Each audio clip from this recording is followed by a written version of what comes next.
সম্মানিত বন্ধুগণ, আসসালামু আলাইকুম রহমতুল্লাহ অবরাকাতু।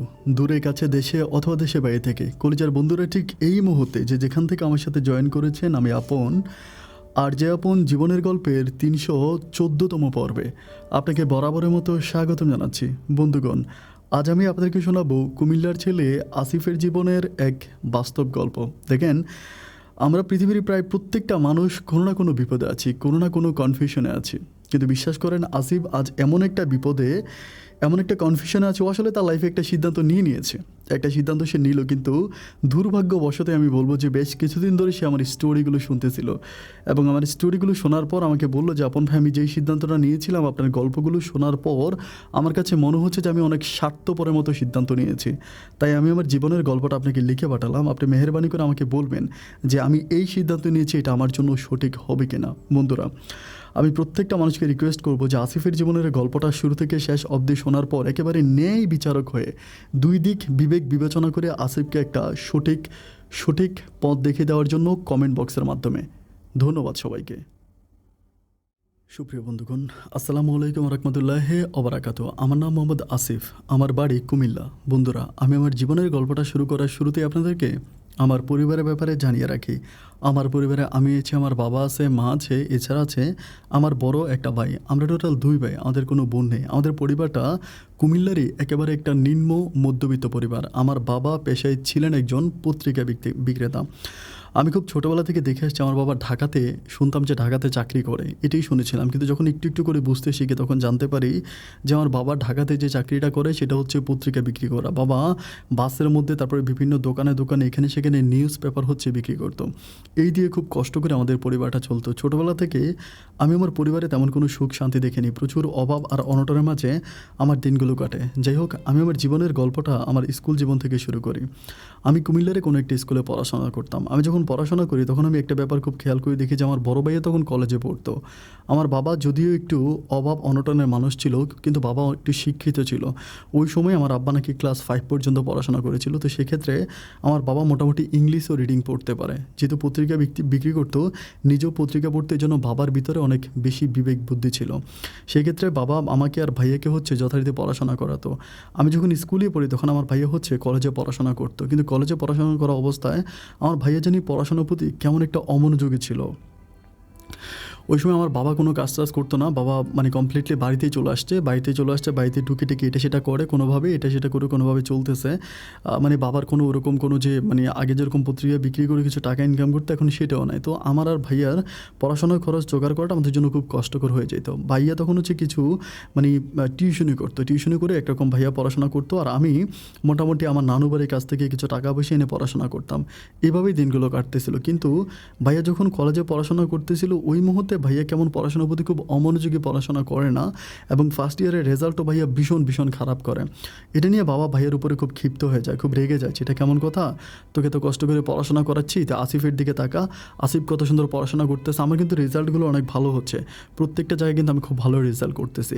তো বাবা ভাইয়াকে বকাঝকা করে যে তুই ঠিকমতো পড়াশোনা করিস না, এটা কেমন কথা। আমার ভাইয়া তখন ওই দিন আমরা সবাই মানে ওইটা রাতের বেলায় ছিল আর কি। ভাইয়াকে যখন বাবা বকা দিচ্ছিল, ভাইয়া তখন একরকম রাগের মাথায় বাবাকে বলেই ফেলো যে তুমি আমাকে বকা দিচ্ছ কেন, বড় বড় কথা কেন বলতেছো, আমার পড়াশোনার খরচ কি তুমি দিচ্ছ? তুমি তো আমার পড়াশোনার খরচ দিচ্ছ না, আমি নিজের টাকায় নিজে পড়াশোনা করতেছি, আমি ভালো করি আর খারাপ করি এটা আমার নিজের ব্যাপার, তুমি এখানে ইন্টারফেয়ার হচ্ছ কেন।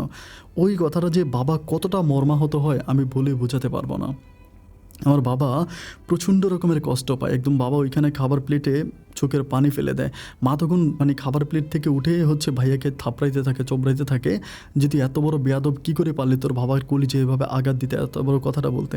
ভাইয়া তখন বলতেছে আমি কী করবো, উনি আমাকে শাসন করতে আসে কেন? শাসন তখনই করবে যখন উনি আমার রেসপন্সিবিলিটি নিতে পারবে, উনি তো আমার রেসপন্সিবিলিটি নিতে পারে না। বাবা তখন হচ্ছে খাবার প্লেট থেকে উঠে যায়, আমি তখন উঠে চলে আসি। তো ভাইয়া আর আমি একসাথেই ঘুমাইতাম। তো ঘুমানোর সময় আমি ওই দিন ফার্স্ট আমি দেখি যে ভাইয়ার হাতে একটা মোবাইল ফোন।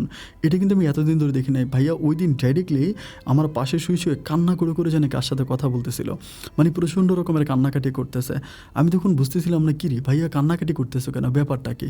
আমি মানে তেমন কিছুই বুঝতাম না, ভাইয়া কান্নাকাটি করে। তো এরপরে মানে ভাইয়া মানে খুব সকালে ঘুম থেকে করে ফজর নামাজ পড়ে ভাইয়া ব্যাগ ট্যাগ সব কিছু নিয়ে বাসা থেকে চলে যাবে, এরকম একটা অবস্থা। আমি তখন বললাম যে ভাইয়া তুমি কই যাবা, মানে কোথায় যাবা? ভাইয়া বলে যে আমি থাকবো না, আমি এক জায়গায় লজিংয়ে চলে যাব, আমি লজিং বাড়িতে থাকবো, ওইখানে থেকে পড়াশোনা করব। তো আমি বুঝতে পারতেছি না যে লজিং কোথায় যাবে। আমি তখন বাবাকে ডাকলাম, মাকে ডাকলাম খুব ভোরে। বাবা মা দুজনে আসে ভাইয়াকে ধরে যে না, ভাইয়া বলতেছে যে আমি লজিংয়ে চলে যাব, কালকে আমি একটা লজিংয়ের জায়গায় কথা বলছি, ওখানে চলে যাব। এরপর ভাইয়া সরাসরি হচ্ছে ওই লজিং বাড়িতে চলে যায়, আমরা ভাইয়াকে ধরে রাখতে পারি না। পরে দুপুরের দিকে আমার বাবা আমাকে বলতেছে যে, আমাকে বলে যে আসিফ একটু খবর নিয়ে দেখ না যে আরিফ কোথায় লজিংয়ে গেছে। মানে আরিফ হচ্ছে আমার বড় ভাইয়ের নাম ছিল।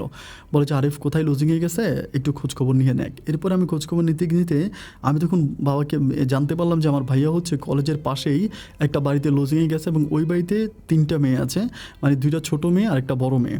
তো ভাইয়া হচ্ছে তাদেরকে পড়াবে, এইটুকুন আমি নিউজ পাইছি। পেয়ে আমার বাবাকে বললাম, বাবার মা তখন বলতেছে যে ঠিক আছে আলহামদুলিল্লাহ, পড়াশোনা করো, কোনো প্রবলেম নেই, যদি লজিংয়ে থেকে পড়াশোনা করে তাহলে করুক। এভাবেই দিনের রাতগুলো কাটতেছে। কাটতে কাটতে আমি তখন ক্লাস 10-এ পড়ি। আমি যখন ক্লাস 10-এ পড়ি তখন একটা ব্যাপার আমি খুব খেয়াল করে দেখতে পাই যে আমাদের এলাকার বিভিন্ন মানুষ হচ্ছে আমাকে মানে অনেক বাজে বাজে কথা বলে, যে তোর মানে এটা সেটা বলে অনেক কথা বলে। আমি তখন বাবাকে বলি যে বাবা, অনেকে ভাইয়া সম্বন্ধে বিভিন্ন উল্টাপাল্টা কথা বলে, আসলে ভাইয়া লজিং বাড়িতে কী করে, পড়াশোনা করে নাকি অন্য কিছু করে, তুমি কি কখনো খোঁজখবর নিয়েছিলাম? আমার বাবা তখন বলতেছে, ও তো আমার কোনো কথাই শোনে না, ও তো আমার অবাধ্য সন্তান, ওর আমি কী খোঁজখবর নিব। এরপরে আমার বাবা কিছুদিন পরে খোঁজখবর নেওয়ার পরে বাবা একদিন মাকে বলতেছিল যে আমি যখন বাজারে যাই সবাই বলতেছিল যে মানে আরিফকে ওই বাড়ি থেকে নিয়ে আসার জন্য, কারণ আরিফ নাকি ওই বাড়িতে মানে কোন মেয়ের সাথে সম্পর্ক করতেছে, আর যাদের বাড়িতে চাকরি করে তারা, মানে যাদের বাড়িতে থাকে আর কি, তারাও ভীষণ খারাপ, মানে অত্যন্ত খারাপ। ওই বাড়ি থেকে সবাই আমাকে বলতেছে আরিফকে নিয়ে আসার জন্য। আমি তখন বললাম যে বাবা, মানুষ যেটা বলতেছে লোকের মুখে জয়, লোকের মুখে ক্ষয়, যা রটে তা কিছু না কিছু বটে, তুমি একটা কাজ করো, ভাইকে ওই বাড়ি থেকে নিয়ে আসো। এটা বলার পরে এর পরের দিনে বাবা মা দুজনেই যায়, সকালবেলা যায়, যাওয়ার পরে তারা প্রায় 2টার দিকে ফিরে আসে। আসার পর আমি দেখি যে তারা দুজনেই মানে একটু বিষণ্ণতা একটু অন্যরকম। আমি তখন জিজ্ঞেস করলাম যে কী হয়েছে, কোনো প্রবলেম হয়েছে? তোমরা তো গেলা ভাইকে নিয়ে আসার জন্য, ভাইকে নিয়ে আসলো না। মা তখন কান্না করে করে বলতেছে, তোর ভাই আর আমাদের নাই, আমি খুবভাবে তাকে বুঝাইছি, বাট আমরা তাকে আনতে পারি না। আমি তখন বললাম যে তো আনতে পারো না মানে কি? আমার মা আমাকে বলতেছিল ওই বাড়ির এক মেয়ের প্রেমে পড়ছে, ওই মেয়ের সাথেও থাকতেছে, আমাদের কোনো খোঁজখবরও নিচ্ছে না। আমি তখন বললাম যে ওই মেয়ে কিসে পড়ে? আমার মা তখন বলতেছে ক্লাস 10-এ পড়ে। আমি তখন বললাম যে ক্লাস 10-এ পড়ে কোথায় পড়ে? আমার মা তখন একটি স্কুলের নাম বলে যে অমুক স্কুলে পড়ে। আমি তখন চিন্তা করলাম যে ঠিক আছে, আমি মেয়েটার খোঁজ খবর নিব। এরপরে ওই মেয়েটা ছিল মানে আমাদের স্কুল থেকে একটু দূরে, ওই একটি স্কুলে পড়তো। আমি তখন ওই স্কুলে যাই, যাওয়ার পরে মানে জিজ্ঞেস করেছি, আচ্ছা মানে সবাইকে জিজ্ঞেস, মেয়ের নাম ছিল হচ্ছে সাইমা। আমি তখন বলতেছিলাম যে এরকম সাইমা নামের একটা মেয়ে ক্লাস 10-এ পড়ে ওই স্কুলে চিনো কিনা? অনেকেই বলি, তো সবাই চিনে, আমাকে দেখায় দেয়। দেখার পর দেখলাম যে হ্যাঁ, মেয়েটা অনেক সুন্দর আছে, মানে মোটামুটি সুন্দর আছে, অনেক সুন্দর। আমি তখন ওর সাথে কথা বললে, আমি বলি যে সাইমা, আমি একটু আপনার সাথে কথা বলবো। তো আমার যেহেতু স্কুল ড্রেস পরা ছিল, সন্দেহ করতে পারে না। আমাকে বলে যে আপনি তো আমাদের স্কুলে আর কখনো দেখি নাই। আমি বললাম যে আসলে আমি আপনাদের স্কুলে পড়ি না, আমি অন্য একটি স্কুলে পড়ি, আমার নাম হচ্ছে আসিফ। পরে বলে যে আসিফ, তো কোথায় আপনাদের বাড়ি? আমি তখন বাড়ির নাম যখন বলছি, তখন মেয়ে নিজে আমাকে বলতেছে, আরে আমাদের বাসায় তো এক মাস্টার আছে আপনাদের ওই দিকের, নাম হচ্ছে আরিফ। আমি তখন বলি যে হ্যাঁ, আরিফের ভাই হচ্ছে আসিফ, আমি হচ্ছে ছোট, আর আমার আরিফ ভাই হচ্ছে বড়, আপনাদের ওখানে থাকে। তো বলে ও আচ্ছা, তাহলে তো খুব ভালোই। তো কি, তখন হঠাৎ করে আমাকে তুমি করে বলতে শুরু করে, বলে যে আসো ভিতরে আসো। আমাকে যখন স্কুলের ভিতরে ওদের ক্যান্টিনে নিয়ে যায়, আমি তখন ওখানে বসি। পরে বলতেছে যে কেন আসছো আমার কাছে বলো তো? আমি তখন বললাম যে শুনেছিলাম যে আমার ভাইয়ের সাথে নাকি আপনার কোনো একটা সম্পর্ক আছে। আসলে আপনি আমাদের পরিবার সম্বন্ধে কতদূর জানেন এটা আমি জানি না। আমি আপনাকে আসলে আমাদের পরিবার সম্বন্ধে কিছু বলতে চাই। আমরা আসলে খুবই নিম্নবিত্ত পরিবারের সন্তান আর কি। আমার বাবা খুব কষ্ট করে আমাদেরকে পড়াশোনা করিয়েছে। তো ভাইয়া একরকম বাবার সাথে রাগ করে হচ্ছে আপনাদের ওখানে প্রাইভেট পড়াইতে আসছে, বাট কীভাবে আপনার সাথে ভাইয়ের কী হয়ে গেছে এটা তো আর আমি জানি না, মানে বুঝতে পারি না। পরে আমাকে বলতেছে যে তোমার ভাইয়া আমাদের এখানে আসার আগে, মানে উনি বলতেছিল যে ওদের বাসায় লজিং যাওয়ার আগেই নাকি ভাইয়ার সাথে ওনার সম্পর্ক ছিল। আমি তখন বললাম যে মানে কি? পরে তোমার ভাইয়া যখন কলেজে পড়তো তখনই তোমার ভাইয়ের সাথে আমার সম্পর্ক, এবং আমি তোমার ভাইকে একটা মোবাইল ফোন কিনে দিয়েছি। আমি তখন বুঝতে পারি যে ভাইয়ার হাতে যে ফোনটা ছিল, তার মানে এই ফোনটা উনি কিনে দেওয়া। আমি তো বললাম যে আপনি এত টাকা কোথায় পেয়েছেন? বলে যে আমার বাবা আমাকে খুব টাকা দেয়, আমি যখন টাকা চাই আমাকে তখনই টাকা দেয়। আমি তখন বললাম যে ঠিক আছে, কিন্তু আমাদের পরিবারটা যেরকম একটা পরিবার, ওই পরিবারে আসলে আমি কীভাবে আপনাকে বোঝাবো যে আপনি যদি আমার ভাইয়ের সাথে সম্পর্কটা ব্রেকআপ করে আমার ভাইকে বাড়িতে পাঠিয়ে দেন, তাহলে এটা আমাদের জন্য খুব ভালো হয় আর কি। আমার মা বাবা দুজনেই কান্নাকাটি করতেছে, তাদের কান্নাকাটি আমার সহ্য হয় না। আমি তাদের ছেলে হিসেবে আপনার কাছে রিকোয়েস্ট করতেছি। মেয়েটা তখন আমার উপরে মুহূর্তের মাঝে খুব খেপে যায়, খুব রাগান্বিত কণ্ঠে বলে, যেটা কেমন কথা বলতেছো? আমি তাকে ভালোবাসি, ও আমাকে ভালোবাসে, আমি কীভাবে এই কথা বলতে পারি? এবং তোমার মা বাবা এসেও সেদিন অনেক সিক্রেট করে গেছে, আমি এই ব্যাপার নিয়ে আর কথা বলতে চাই না।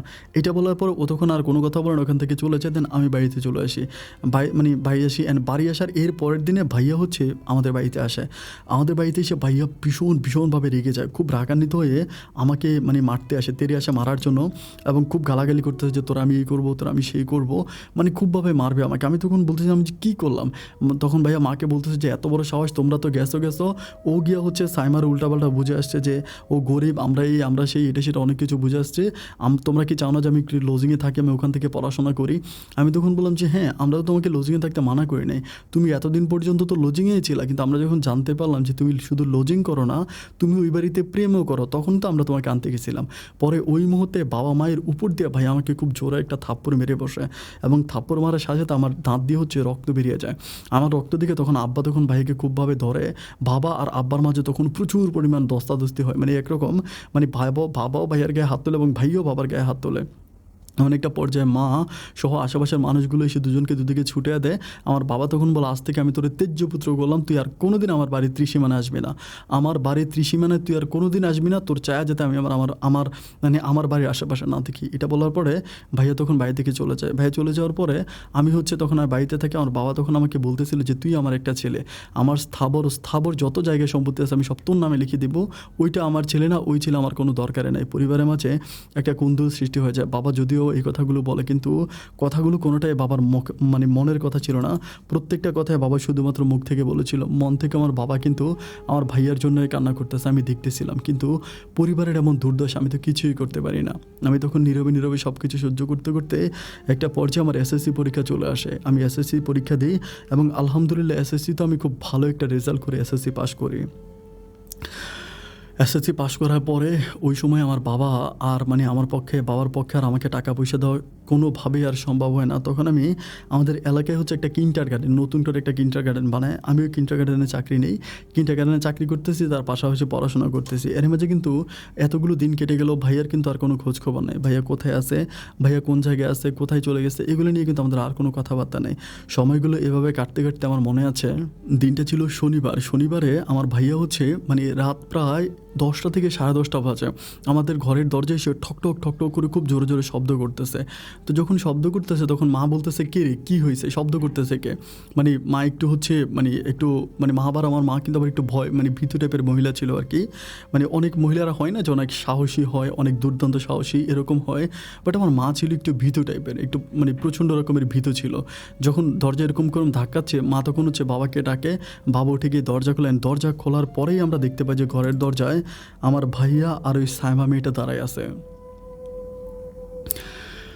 ভাইয়ার হাতে তখন একটা ব্যাগ ছিল, থাকার পরে ভাইয়া তখন একটু অন্যরকমভাবে মায়ের দিকে গিয়ে বাবার পা চেপে ধরে এবং মায়ের কাছে যায়। আমি তখন পাশে দাঁড়ায় আছি, বাবা তখন বলতেছে, কী রে, কী করছিস, এটাকে? তখন আমার ভাইয়া তখন বলতেছিল যে বাবা, আমি ওকে অনেক ভালোবাসি এবং আজকে প্রায় অনেক বছর ধরে আমাদের সম্পর্কটা, কিন্তু আমি কী করবো জানি না, ওর বিয়ে হয়ে যাচ্ছিল, এই জন্য আমি ওকে নিয়ে পালায় চলে আসছি। আমি তখন আমার বাবাকে বলি, বাবা তুমি চিনতে পারো নাই, এটা সেই মেয়েটা যে মেয়ের বাড়িতে আমার ভাইয়ার লজিং থাকতো। আমার বাবা তখন বলতেছে, আমি ওই মেয়ের বাবা সম্বন্ধে যতদূর শুনেছি, ওর বাবার ভয়ে ওই এলাকায় বাঘে আর মহিষে এক গাঁটে জল খায়। এত ভয়ঙ্কর একটা ব্যক্তির মেয়েকে তুই নিয়ে আসলি, তুই কি একটাবার চিন্তা করলি না যে কাজটা তুই কী করলি? তুই কি একটাবার ভাবলি না যে কোনো সময় তো আমরা এখন বিপদে পড়ে যেতে পারি? আমার বাবা তখন ভাইকে বলতেছে, এখনও সময় আছে, তুই মেয়েকে বাড়িতে দিয়ে আয়। ভাইয়া তখন বলতেছিল যে আমি মেয়েকে তার বাড়িতে জীবনেও দিয়ে আসতে পারবো না, কারণ আমি তাকে ভালোবাসি আর আমার জীবনের চাইতে বেশি ভালোবাসি, আমার পক্ষে এটা করা কোনোদিনও সম্ভব নয়। বাবা তখন ভাইকে খুবভাবে বোঝাচ্ছিল, দেখ আরিফ, তুই এই কাজটা করিস না রে বাবা, কারণ তুই যদি এটা করিস তুই বড় বিপদে পড়ে যাবি, তোর জন্য আমরাও বিপদে পড়ে যাবো। আমার মা তখন একটু উচ্চকণ্ঠে আমার বাবাকে বলতে লাগলো, মেয়ে যদি আমার ছেলের হাত ধরে চলেই আসতে পারে, তাহলে তুমি এমন ভয় কেন পাচ্ছ? পরে আমার ভাইয়া আর হচ্ছে সাইমাকে তখন বাবা মা ঘরে নিয়ে যায়। ঘরে নিয়ে গিয়ে একদম সকালবেলা ফজরের আজানের কিছুক্ষণ আগে আমার মা করে কি ভাইয়াকে আর হচ্ছে সাইমাকে নিয়ে আমার নানু বাড়িতে চলে যায়। আমাকে তখন বলে যে আমি ওর নানু বাড়িতে যাচ্ছি, যা হবার তুই আর তোর বাবা হ্যান্ডেল করবি। এটা বলে মা তখন ভাইয়াকে নিয়ে চলে যায়। চলে যাওয়ার পরে প্রায় ঘড়ির সময় সকাল 10টা বাজে। সাইমাদের বাড়ি থেকে হচ্ছে অনেকগুলো লোক আসে, অনেকগুলো লোক, সাইমার বাবা মা সহ আরও অনেকগুলো লোক আসে। আসার পরে তারা সবাই হচ্ছে এখানে এসে প্রচুর পরিমাণ সিগারেট করতেছে। আমার ভাইয়াকে বের করে দেওয়ার জন্য, ভাইয়া কোথায় এটা সেটা। আমার বাবা বলে কই, ও তো আমাদের বাড়িতে আসে নাই। মা সবাই বলতেছিল যে না ও আপনাদের বাড়িতে আসছে, ও আপনাদের এখানে আসছে, ওকে বের করে দেন। আমার বাবা বলতেছিল যে না ও আসে নাই, আমি সত্যি জানি না ও কোথায় গেছে। সবাই অনেকক্ষণ ধরে বসে থাকার পরে একটা সময় সাইমার বাবা আমার বাবাকে বলে যায়, যদি রাস্তাঘাটে কখনও কোনো দিন আপনার ছেলেকে পাই তবে মেরে 2 টুকরা করে মানে প্লাস্টিকের মধ্যে ঢুকিয়ে বাড়িতে এনে দিয়ে যাবো, এরকম করে বাবাকে ধমক দেয়। বাবা তখন বলে যে আপনার যেটা করতে মন চায় আপনি সেটাই করেন, ওই ছেলে আমার বাড়িতে আসে নাই। এটা বলার পর তারা সবাই চলে যায়। চলে যাওয়ার পরে দুপুর গড়িয়ে যখন বিকেল হয়, বিকেল হওয়ার পরে আমি তখন বাবাকে বললাম যে বাবা ওই বাড়ির কী অবস্থা, আমি কি যাবো? আমার বাবা বললো আচ্ছা ঠিক আছে তুই যা, গিয়ে পরিস্থিতি কী হয় আমাকে বলিস। পরে আমি কী করি, বিকেলের দিকে আমার নানু বাড়িতে যাই। নানু বাড়িতে যাওয়ার পরে দেখি যে মানে সাইমা, আমার ভাইয়া সবাই আছে এবং আমার মা হচ্ছে বিয়ের আয়োজন করতেছে, আজকে রাতেই বিয়ে হবে। আমি তখন বলতেছি মা তুমি যেখানে বিয়ের আয়োজন করতেছো ওই দিকের খবর জানো? সাইমার বাড়ি থেকে লোকজন এসে ঘর দুয়ার ভাঙাভাঙি করে বাবাকে গালাগালি করে, এবং সাইমার বাবা বলে গেছে যে যদি কখনও মানে ভাইয়াকে যদি কোথাও পায় তাহলে ভাইকে 2 টুকরো করে প্লাস্টিকের ব্যাগের ভিতরে ভরে আমাদের বাসায় দিয়ে যাবে, এমন করে বলছে। আমার মা তখন বলতেছে কী করবো রে বাবা তুই বল, আমি তো এখন বিপদে পড়ে গেছি। আমি তখন বলি যে কিসের বিপদ, আমরা সাইমাকে দিয়ে দিই তাহলেই তো হয়ে গেল, এটা আর কোনো সমাধান হয়ে গেল, ভাইয়া এখন এই বিয়েটা করার কি দরকার এটা বলি। আমার মা তখন বলতেছে আমিও তো যাচ্ছিলাম, তো নানুও বলতেছিল, তো নানা ভাইয়া বলতেছিল যে মেয়েটাকে দিয়ে দেবে, কিন্তু মেয়েটাকে কোথায় দেবো, তুই তো মেয়েটার সম্বন্ধে জানিস না। আমি তখন বললাম যে জানি না মানে কী হয়েছে মেয়ের। আমার মা তখন বলতেছিল যে সাইমার নাকি মা নাই, ও নাকি ইতিম, মানে মা নাই বলতে ওর যে বাবা সেটা ওর বাবা, কিন্তু ওর সৎমা ঘরে, এবং সৎমায়ের অত্যাচারে অতিষ্ঠ হয়ে শুধু মানে আমার ভাইয়ের সাথে নাকি পালাই আসছে। এবং সাইমার মুখের দিকে তাকেও দেখতেছে যে সাইমা খুব কান্নাকাটি করতেছে, মানে প্রচণ্ড রকমের কান্নাকাটি করতেছে। আমি তখন বললাম যে কী করা যায় এখন এই পরিস্থিতির মধ্যে, আমি কী করতে পারি। এরপরে আমি পুনরায় আবারও বাড়ি যাওয়ার জন্য রওনা দিই। আমার মা বলে আজকে বিয়ে, তুই থাক, তোর বাবা বাড়িতে থাক, তোর বাবাকে ফোন করে বলবো তুই এখানে থাক। পরে আমি এখানে থাকার পরে তখন হচ্ছে ওই রাতের বেলায় আমার ভাইয়ার আর হচ্ছে সাইমার বিয়ে হয়। সাইমা হয়েছে আমার সাইমা ভাবি। বিয়ে কমপ্লিট হওয়ার পরে ওই 2 দিন আমি হচ্ছে আমার নানু বাড়িতে থাকি, আমার ভাইয়া ভাবির সাথে, মায়ের সাথে, আর এদিক দিয়ে বাবার সাথে ফোনে যোগাযোগ চলতেছে, আজকে পুলিশ আসতেছে, কালকে এই আসতেছে ওই আসতেছে, মানে প্রচুর পরিমাণ হাঙ্গামা হচ্ছে। আমার ভাইকে ধরে নিয়ে যাবে, আমার ভাইকে মেরে ফেলবে, ভাইকে এটা করবে ওটা করবে, মানে প্রচণ্ড রকমের সিক্রেট তারা করতেছে। আমি তখন বলতেছিলাম যে যে যাই বলুক বা যে যাই করুক আমরা আমাদের জায়গায় স্টিল থাকবো, আমরা ভাইয়া ভাবিকে নিয়ে খুব ভালোভাবে আছি। এভাবে প্রায় 10 দিনের মতো কেটে যায়। এরই মাঝে আমি যেখানে চাকরি করতাম আমার চাকরিটাও প্রায় চলে যাওয়ার মতো অবস্থা। আমি যে কিন্ডারগার্টেনে চাকরি করতাম আর আমি কলেজে পড়তাম, আমার পড়াশুনো প্রায় একরকম বন্ধ হয়ে গেছে। ওরকম পরিস্থিতিতে পরে আমার বড় মামা তখন আমার মাকে বলতেছিল যে এভাবে কতদিন ছেলেকে তুই লুকিয়ে রাখবি, একটা কাজ কর, তুই তোদের এলাকার যে চেয়ারম্যান আছে ওই চেয়ারম্যানের সাথে আমার সম্পর্ক ভালো আছে, আমরা সবাই মিলে ওই চেয়ারম্যানের কাছে যাই, চেয়ারম্যানের সাথে বসে আমরা এটা একটা ডিসকাস করবো যে কী করা যায়। এরপরে আমার বড় মামা সহ আমি আর আমার ভাইয়া মা আমরা সবাই মিলে হচ্ছে ওই চেয়ারম্যানের বাড়িতে যাই। চেয়ারম্যানের বাড়িতে যাওয়ার পরে আমার মামা তখন চেয়ারম্যানকে বলে যে এই ঘটনা কী করতে পারি, আপনি একটু বলেন তো, এরকম বিপদে পড়ছে। চেয়ারম্যান তখন বলে যে বিচারটা তো আমার কাছেও আসছে এবং থানাতেও গেছে, এখন মেয়েকে বলে। তখন আমার মামা বলতেছিল যে মেয়ে সম্পূর্ণ ছেলের পক্ষে, তাদের বিয়ে হয়ে গেছে এবং তারা দুজনে 10 দিন ধরে সংসারও করতেছে। তখন চেয়ারম্যান বলতেছে আলহামদুলিল্লাহ, তাহলে তো টেনশনের কোনো কারণে নেই, ছেলে মেয়ে যদি এক থাকে তাহলে তাদেরকে কেউ ভাঙতে তো পারবে না, আপনারা ভয় কেন পাচ্ছেন? আমার মা তখন বলতেছিল ভয় তো পাচ্ছি না, কিন্তু চিন্তা করতেছি যে ওরা যে ডেয়ারিং লোক আবার কোনো আমাদের ক্ষতি করে বসে কিনা। চেয়ারম্যান তখন বলতেছে কেউ কিচ্ছু করতে পারবে না, আপনারা নিজেদের মতো করে চলেন, মেয়েকে নিয়ে আপনারা যান, তবে হ্যাঁ একটু দাঁড়ান। এটা বলে চেয়ারম্যান তখন তার ঘর থেকে একটা স্ট্যাম্প নিয়ে আসে, 100 টাকার একটা স্ট্যাম্পে হলফনামা সহ মেয়েকে বলে যে আমার ভাবিকে বলে যে ওখানে তুমি সিগনেচার করো। ওই কোনার ভিতরে সাইমা ভাবি তখন সিগনেচার করার পরে আমার ভাইয়া মা আর ভাবি আমরা সবাই মিলে হচ্ছে বাড়িতে যাই। এবং ওই বাড়িতে যাওয়ার পরে সেদিনে হচ্ছে যেদিন বাড়িতে যাই ওই দিনে বিকালবেলা হচ্ছে সাইমার বাবা আরও কয়েকজন লোক নিয়ে আমাদের বাড়িতে আসে। আসার পরে আমার মা তখন চেয়ারম্যানকে ফোন করে, চেয়ারম্যান তখন চেয়ারম্যানের কয়েকজন লোক নিয়ে আসে। এরই মাঝে থানা থেকে পুলিশও চলে আসে। সন্ধ্যার পরে আমাদের ঘরের উঠানের ভিতরে একটা দরবারের মতো আয়োজন করা হয়। ওই দরবারে সাইমা সবার সামনে দাঁড়িয়ে বলতেছে যে আমি এই পরিবারে যাব না, আমি সম্পূর্ণ নিজের ইচ্ছায় সজ্ঞানে আমি হচ্ছে আরিফকে বিয়ে করেছি এবং আরিফ আমার স্বামী, আমি আরিফকে ছেড়ে কোথাও যাব না। এরকম করে যখন বলে দেয় সাইমা ভাবির বাবা তখন খুবভাবে বোঝাচ্ছিল যে দেখ ওরা গরিব, ওদের কিচ্ছু নাই, থাকার জায়গা নাই, খাওয়ার জায়গা নেই, এরকম পরিবারে তুই যদি থাকিস তুই না খেয়ে থাকতে হবে, তোকে খুব কষ্ট করতে হবে, তুই চলে আয়, মানা খুব ভালো, এটা সেটা বলে সাইমা ভাবিকে খুবভাবে বোঝাচ্ছিল। কিন্তু সাইমা ভাবির কথায় একটা যে না, আমি আরিফকে বিয়ে করছি, আমি আরিফের সাথে সারা জীবন থাকবো, আমি আর কখনো কোথাও তোমরা আমাকে নিতে পারবো না, আমি যাবো না। শত চেষ্টা করার পরেও সাইমা ভাবির বাবা সাইমা ভাবিকে ভাবিকে নিতে পারেনি। একটা পর্যায়ে একেবারে নিরুপায় হয়ে রাত প্রায় 2:30টার দিকে ভাবির বাবা তখন সবাইকে নিয়ে আমাদের বাড়ি থেকে চলে যায় এবং যাওয়ার সময় বলে যায় যে তুই আমার তেজ্য মেয়ে, আজকের পর থেকে আমি আর কোনো দিন তোর চেহারা দেখব না। আমার যত জায়গা সম্পত্তি আছে সব কিছু থেকে আমি তোকে ত্যায্য করে দিলাম। আমি তোকে আমার কোনো সয় সম্পত্তি দিব না, তোর সাথে আমার কোনো সম্পর্ক নাই। এইটা বলে ভাবির বাবা তখন রাগারাগি করে ওখান থেকে উঠে চলে যায়। পরে আমি বসে থাকি, সবাই বসে থাকে, অ্যান্ড আমরা ঘরে যাই। যাওয়ার পরে যাক ভাইয়া তখন ভাবিকে নিয়ে ভালোভাবে থাকতেছে। ভাইয়ার তখন পড়াশোনা বন্ধ, কমপ্লিটলি বন্ধ, ভাবিকে নিয়ে থাকতেছে। আমি তখন কিন্ডারগার্টেনে চাকরি করতেছি এবং তার পাশাপাশি পড়াশোনা করতেছি। বাবার জায়গায় মা, মায়ের জায়গায়। কিন্তু সবচেয়ে বড় সমস্যা ওই সময় দাঁড়িয়েছে আমাদের পারিবারিক অবস্থা। কারণ যে পরিবারে নুন আনতে পান্তা পুরাইতো, 3 বেলা ভাত আমরা 4 জন মানুষ পেট ভরে খেতে পারতাম না, সে জায়গায় আবার আরেকজন মানুষ এসে জয়েন্ট হয়েছে। এখন তাকে কীভাবে খাওয়াবো? আর উনি তো নতুন বউ, ওনাকে তো আসলে নুন আর পান্তা ভাত দিয়ে ভাত খাওয়ানো যাবে না। উনি এত বড় লোকের ঘরে জন্মেছে, ওনাকে তো ভালো খাবার দেওয়াই লাগবে। তখন আমরা কী করবো কিছুই বুঝতে পারি না। খুব অভাব অনটনের মতো দিনগুলো কাটতেছে। কিন্তু আমরা যতই অভাবে থাকি না কেন, সাইমা ভাবি কিন্তু বরাবরের মতো আমাদের পক্ষেই থাকে। আমাদেরকে খুবভাবে আদর ভালোবাসা দিচ্ছে, আমাদেরকে বোঝাচ্ছে যে টেনশন করো না বা আমি আছি, এরকম করে অনেকভাবে বোঝাচ্ছে। সময়গুলো এভাবে কাটতে কাটতে একটা পর্যায়ে আমাদের পারিবারিক অবস্থা এরকম হয়ে যায় যে সাইমা ভাবির মুখেও আমরা 3 বেলা খাবার তুলে দিতে পারি না। লজ্জায় তখন আমার নিজের মাথায় হেড হয়ে যায়। ভাইয়া তখন কেঁদে কেঁদে বলে, আমি এই প্রেম ভালোবাসা করি, কী ভুল করলাম? আমি তো নিজের জীবন তো আমার আগেই নষ্ট, আমি এরই মাঝে সাইমার জীবনটাও নষ্ট করে দিলাম। সাইমার মুখের দিকে তাকালে যেন পুরোটা পৃথিবী আমার কাছে অন্ধকার মনে হয়। ভাইয়া একদিন আমাকে কেঁদে কেঁদে কথাগুলো বলতেছিল। আমি তখন বললাম, ভাইয়া অভাব এলেই শুনেছিলাম ভালোবাসা নাকি জানালা দিয়ে পালিয়ে যায়, কিন্তু সাইমা ভাবিকে দেখার পরে আমার এই ধারণাটা আজকে সম্পূর্ণ পাল্টে গেল। এত অভাব অনটন দুর্দশার মাঝেও কিন্তু সাইমা ভাবি তোমার হাত ছেড়ে দেয় না। তুমি কি বুঝতে পারতেছো উনি কত ভালো? আমার ভাইয়া বলে, এরকম ভালো একটা মানুষকে আমি কী করে না খাওয়াই রাখি তুই বলতো? আমার ভাইয়া তখন হচ্ছে এই প্রথম কাঠের মিস্ত্রিতে কাজ করতে যায়। আপনি যারা কাঠের কাজ করে আপনি দেখেছেন কিনা জানি না, যে ওইখানে বিয়ারিংয়ের মতো একটা জিনিস আছে যেটাকে এরকম করে টানতে হয়, টেনে হচ্ছে কাঠ পরিষ্কার করা লাগে। ওইটা দিয়ে কাটতে আমার ভাইয়ার হাতের মধ্যে অনেকগুলো ফোসকা পড়ে যায়। ওই দিন রাতের বেলায় ভাবি ভাইয়ার হাতকে জড়িয়ে ধরে হাউ মাউ করে কান্নাকাটি করে। ভাবির কান্নায় তখন বাবা মা আমরা সবাই যাই। ভাবি তখন বলতেছিল যে ও এইভাবে কেন এই কাজ করতে গেল, ও কেন এই কাজ করবে, ও তো এই কাজ করতে পারে না, ও তো কখনো কলম ছাড়া কোনোদিন একটা কাঠ হাতে নেয় নাই। আমার বাবা তখন বলতেছিল, তাহলে সংসার কীভাবে চলবে? সংসার তো চলতে হবে না মা, তোমার মুখে তো খাবার দিতে হবে, পরিবার তো চালাতে হবে, আর পরিবার চালাতে হলে ওকে কাজ করতে হবে। আমরা কী করবো বলো? এছাড়া তো আমাদের কাছে আর কোনো পথ খোলা নেই।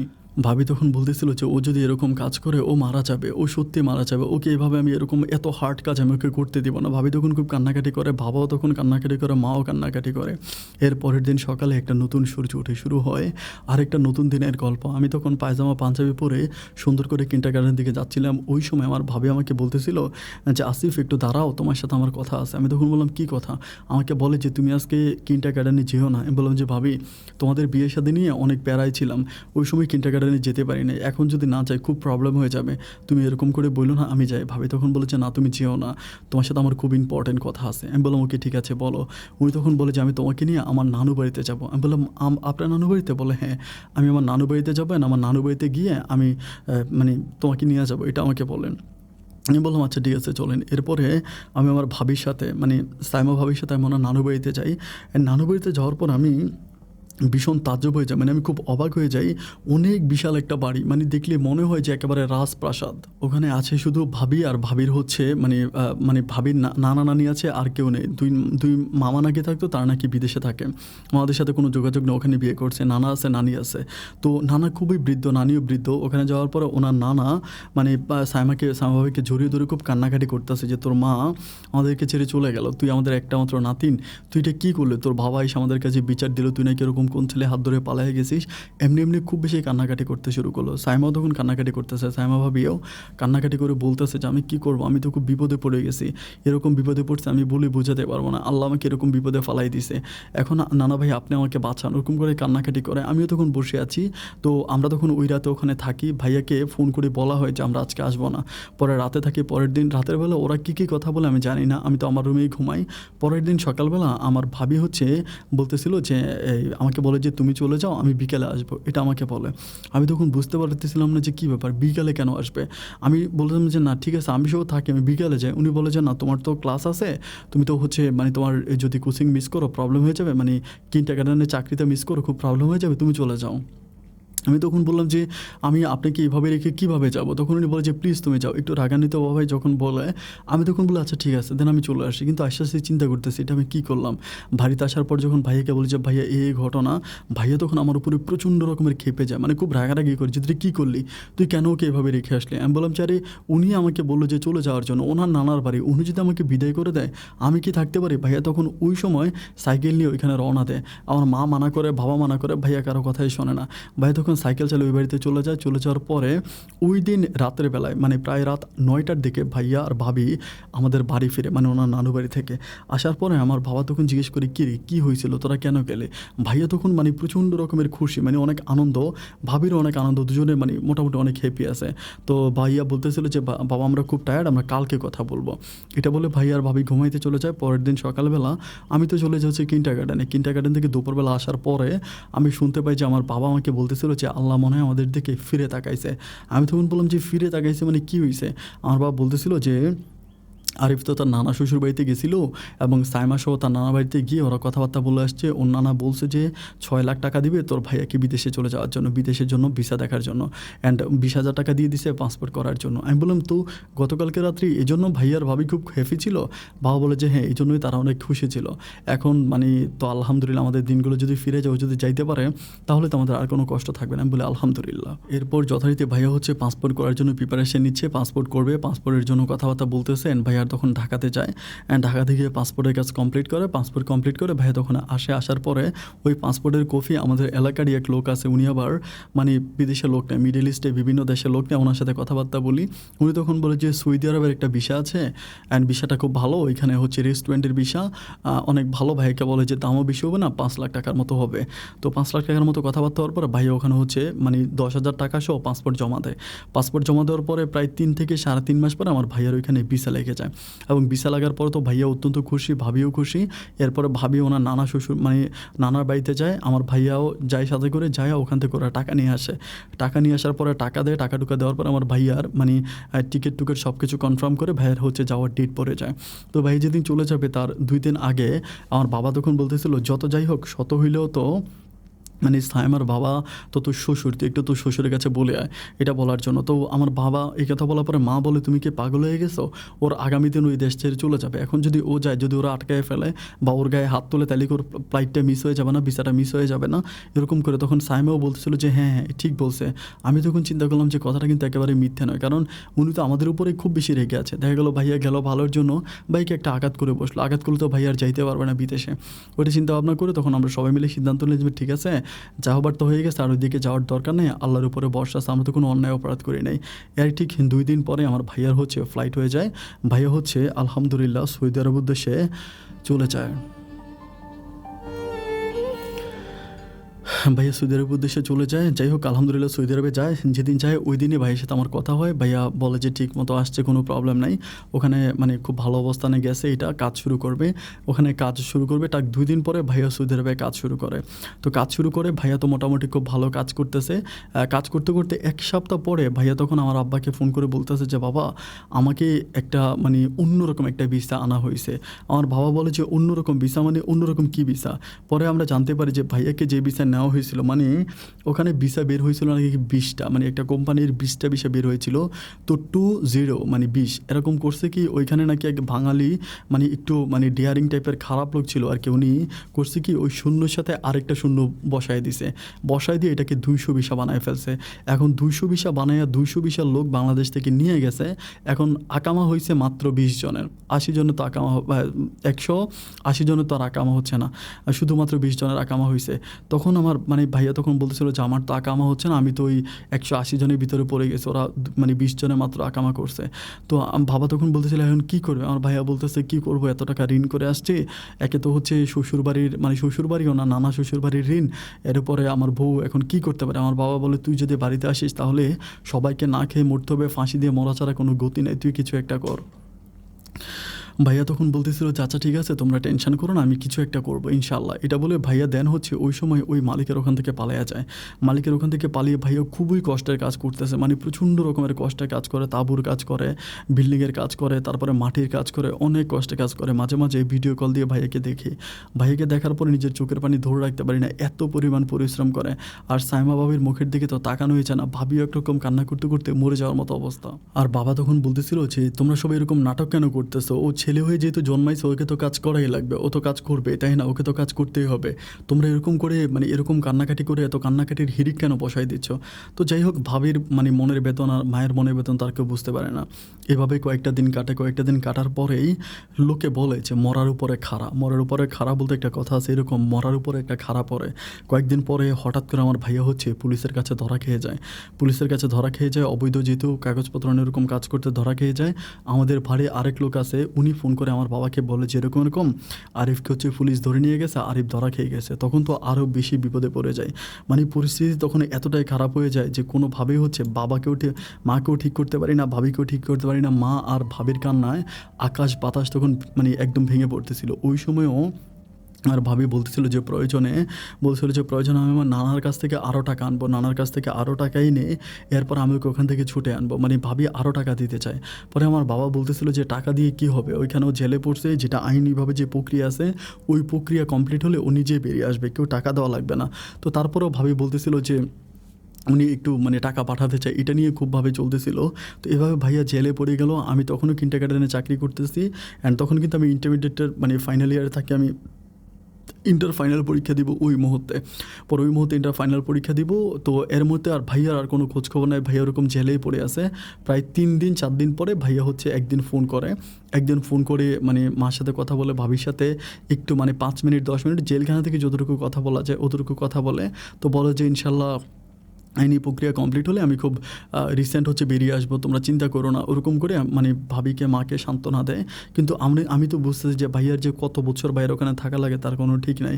কারণ ভাইয়া যেখানে ধরা পড়ছে এটা নাকি ছিল মানে ওদের একটা গভর্নমেন্টের খুব মানে ইম্পর্ট্যান্ট একটা জায়গা, ওই জায়গায় ভাইয়া কাজ করতেছিল।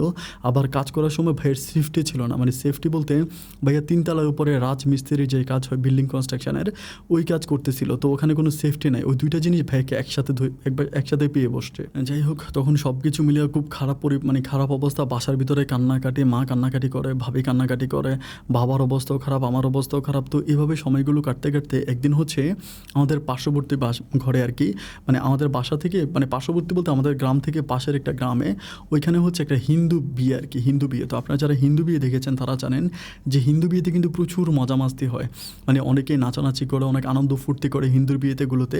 তো ওই হিন্দুর বিয়েতে আমার মা বলতেছিল আরে সাইমা মেয়েটা মানে আমাকে বলতেছিল যে আসিফ তোর ভাবিটা সারাদিন ঘরে বসে বসে কান্নাকাটি করে, আরিফ বলে সারাদিন কাঁদে, মেয়েটার মুখের দিকে তাকালে আমার নিজেরও কান্না ধরে রাখতে পারি না, একটা কাজ কর না, আজকে যেহেতু হিন্দুদের বিয়ে, ওই হিন্দুর বিয়ের অনুষ্ঠানে তুই তোর ভাবিকে নিয়ে যা, আমাকে এটা বলে।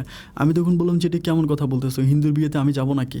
আমার মা বলে যে তো যাইলে কী হয়েছে, মেয়েটা যখন ওখানে যাবে হিন্দুদের অনুষ্ঠান দেখবে, নাচ দেখবে, গান দেখবে, তখন মেয়েটার অনেক ভালো লাগবে, তুই নিয়ে যা, আমাকে এটা বলে। আমি তখন বললাম যে না মা, এটা আমি পারবো না। মা আমাকে খুব বকা দেয় যে তুই নিয়ে যা, গেলে প্রবলেম কী? পরে আমি বলি আচ্ছা ঠিক আছে। তো আমি ভাবির কাছে যে বলে যে ভাবি ওই তো হিন্দুর বিয়ে হচ্ছে, দেখতে যাবো? ভাবি বলেছে না আমি যাবো না, খুব মন খারাপ করে। পরে মাও আসে, মা এসে বলতেছে তুমি সারাদিন এভাবে মন খারাপ করে ঘরে বসে কান্নাকাটি করলে কি মানে ওরে বের করে আনতে পারবা? তোমার তো ঘুরতে হবে, বাইরে হাঁটতে হবে, তোমাকে তো বাঁচতে হবে না, তুমি ঠিক থাকলে তো একদিন আসতে পারবে, তুমি মন খারাপ করো না। এভাবে হচ্ছে ভাবিকে খুবভাবে বোঝানোর পরে ভাবি তখন একটা সময় যাওয়ার জন্য রাজি হয়। তো রাজি হইলে ভাবি কাপড় চোপড় পরে, মা তখন খুব সুন্দর করে ভাবিকে সাজিয়ে দেয়, মানে মা তখন নিজ হাতে ভাবিকে লিপস্টিক দিয়ে দেয়, ঠোঁটে চোখের নিচে আইলাইনার দিয়ে দেয়। ভাবি যদিও কান্নাকাটি করে, মা তখন একেবারে চুল টুল বেঁধে ক্রিম দিয়ে একেবারে পারফিউম দিয়ে খুব সুন্দর করে ভাবিকে সাজুগুজু করায় দেয়। এরপরে আমি আর ভাবি হচ্ছে আমাদের ওই হিন্দু বাড়িতে যাই, যদিও পাশের ঘরে একটা মেয়ে যেতে চাইছিল, পরে মেয়ের মা কেন যেন মেয়েটাকে মানা করার পর ওই মেয়েটা আর যায় না। দেন ভাবি আর আমি হচ্ছে যাইতে ওইখানে আমরা হিন্দু বিয়েতে যাই। তো হিন্দু বিয়েগুলো কিন্তু শুরুই হয়ে হচ্ছে রাত 11টা থেকে 12টার মধ্যে, রাত 11টা থেকে 12টার মধ্যে বিয়ে শুরু হয়। আমরা তো প্রচুর পরিমাণ মজা করি, মানে ভাইয়াকে বিয়ে করার পরে এই প্রথম আমি ভাবির মুখে একটু হাসি দেখেছিলাম। ভাবি মোটামুটি অনেক হ্যাপি, মানে হাসাহাসি করতেছে, সবার সাথে অনেক মজা মাস্তি করতেছে। ভাবির এরকম আনন্দ আর উচ্ছ্বাস দেখে দেখে আমার নিজের কাছে অনেক ভালো লাগে যে এতদিন পরে ভাবি একটু ভালো একটা মোডে আসছে। আজকে আমরা যতই কিছু করি না কেন বা যে পজিশনে আমরা আছি, যতটুকু আছি সম্পূর্ণ কিন্তু আমার ভাবির কারণে। ভাবি আবার ওনার হচ্ছে নানার কাছ থেকে টাকা নিয়ে আসে, প্রতি মাসে 5,000 10,000 টাকা নিয়ে আসে।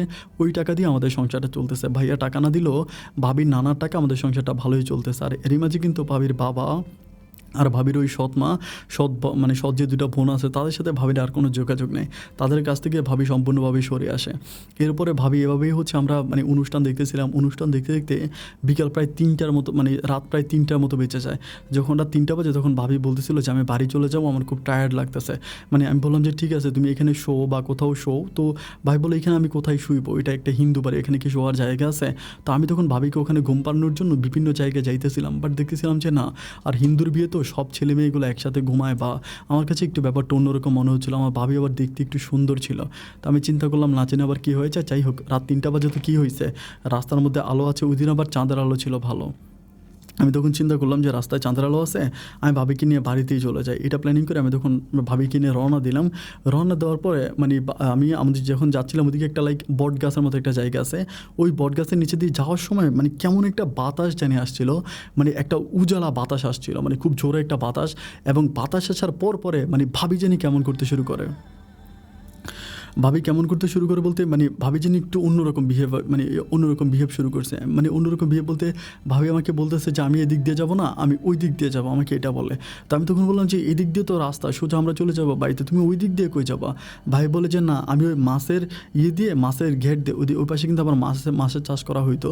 তো মাছের চাষ করতেছে, ভাবি বলতেছে যে ওই মাছের ঘেরের পাশ দিয়ে যাবে। আমি তখন বলতেছিলাম যে আরে ওই দিক দিয়ে আমরা যাবো কেন, আমাদের রাস্তা হচ্ছে এইটা, আমরা এই রাস্তা দিয়ে যাবো। ভাবি আমাকে তখন মানে খুব জোরে একটা থাপ্পড় মারার সাথে সাথে আমি একেবারে ঘুরে পড়ে যাই, একদম মানে চক্রির মতো ঘুরে আমি তখন পড়ে যাই। আমি তখন চিন্তা করি কী ব্যাপার, ভাবির গায়ে এত শক্তি, ভাবি তো কোনো দিন আমাকে থাপ্পড় দেওয়া থাক দূরের কথা, কোনো দিন একটা ধমকও দেয় না, অথচ আজকে আমি কীভাবে থাপ্পড় দিয়ে বসলো। আমি তখন ধরেই ভাবি তখন আমার কোনো কথাই শোনা, আমাকে এরকম ঝাড়িয়ে দিয়ে মেরে ভাবি তখন হচ্ছে এই মানে দুই পাশে হচ্ছে মাছের ঘেরের মধ্যে দিয়ে ভাবি হাঁটতেছে। আমি তখন পিছন দিকে ডাকি যে ভাবি তুমি কই যাও, একটু দাঁড়াও। ভাবি আমার কোনো কথাই শোনে না, ভাবি এদিক দিয়ে চলে যাচ্ছে। এবং যাইতে যেতে একটা পর্যায়ে দেখি যে ভাবি ওই মাছের ঘেরের মধ্যে নেমে গেছে। মানে মানুষ যে মাছ ফেলছে না, ওইখানে নেমে ভাবি মাছ ধরতেছে। মানে ভাবি হাত দিলে মাছ পাচ্ছে, এবং কাঁচা মাছ উনি কামড় দিয়ে খাচ্ছে। এটা দেখার পর তো আমি মানে 100% কনফার্ম হয়েছে এটা ভূত বা জিনের কোনো কাজ। মানে একদম কাঁচা মাছ এরকম মুখে নিচ্ছে, কামড় দিচ্ছে আর খিলখিলিয়ে হাসতেছে। চাঁদের আলো ছিল তো ভাবিকে আমি স্পষ্ট দেখতে পাচ্ছিলাম। তো আমি ওখানে জোরে চিল্লাচ্ছি। জোরে চিল্লানোর পরে পাশে হচ্ছে যারা মাছ পাহারা দেয় ওরাও ঘুমাই গেছিলো। তো ওরা তখন উঠে আসে, যেহেতু রাত 3টা 3:30 বাজে, বুঝতেছেন গভীর রাত।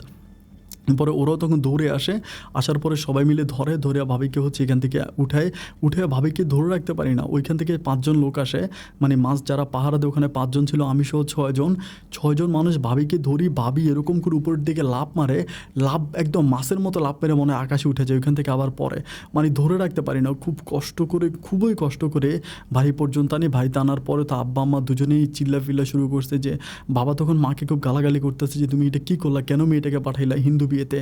আর আমারে বাবা আরও বেশি গালাগালি করতেছে, রাত বাজে 3টা, তোর বিবেকে কি একটাবার বাধা দিল না যে রাত 3টা বাজে তুই বৌমারে লইয়া কেন রওনা দিলে? আমি বললাম যে বাবা ওখানে ঘুম পাড়ানোর অনেক চেষ্টা করছিলাম, আমি তো জায়গা পাচ্ছি না। বাবা তখন আমাকে খুব বকা দিয়ে এটা তুই ভালো করিস নাই। আমি তখন কী করবো আর বুঝতে পারতেছি না। এরপরে একটু করে সকাল হওয়ার পরে তখন আমাদের মসজিদের ইমাম সাহেবকে আনা হয়। ইমাম সাহেব তখন ধরে ইমাম সাহেব ফুটু দিয়া কোনোভাবে ইমাম সাহেব সরায়। ইমাম সাহেব সরানোর পরে বলতেছে যে যেটা ওরে ধরছে এটা কিন্তু খুব খারাপ একটা জিনিস, এটা আসলে অতি ডেয়ারিং, এটাকে আসলে মানে কন্ট্রোল করা সম্ভব না, এটা কালির জাত ধরছে। ও বিয়ে থেকে এভাবে হঠাৎ করে চলে আসছে, আসাটা ঠিক হয় নাই।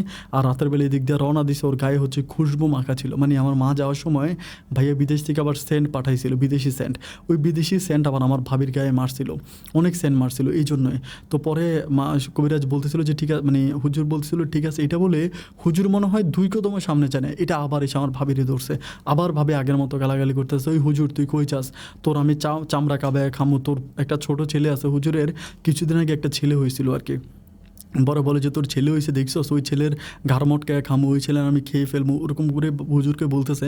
হুজুরও তখন একরকম ভয় পেয়ে যায়। মানে ভয় পেয়ে তখন আমার বাবাকে বলতেছিল যে, "দেখেন, আমার পক্ষে আসলে এটা কিছু করা সম্ভব না। আপনি একটা কাজ করেন, আপনারা ভালো কোনো কবিরাজের কাছে নিয়ে যান। কারণ আমার ছেলে আছে, আমার ছেলেটার কথা বলেছে, আমার ভয় লেগে গেছে।" তখন আমার আব্বা কী করে, আমাদের গ্রামের পরে আরও ২-৩টা গ্রামের পরে ওইখান থেকে একজন কবিরাজ ধরে নিয়ে আসে। ওই কবিরাজ এসে ভাবিকে ধরে। এখন ওই কবিরাজ ভাবিকে ধরার পরে সেম কাহিনী।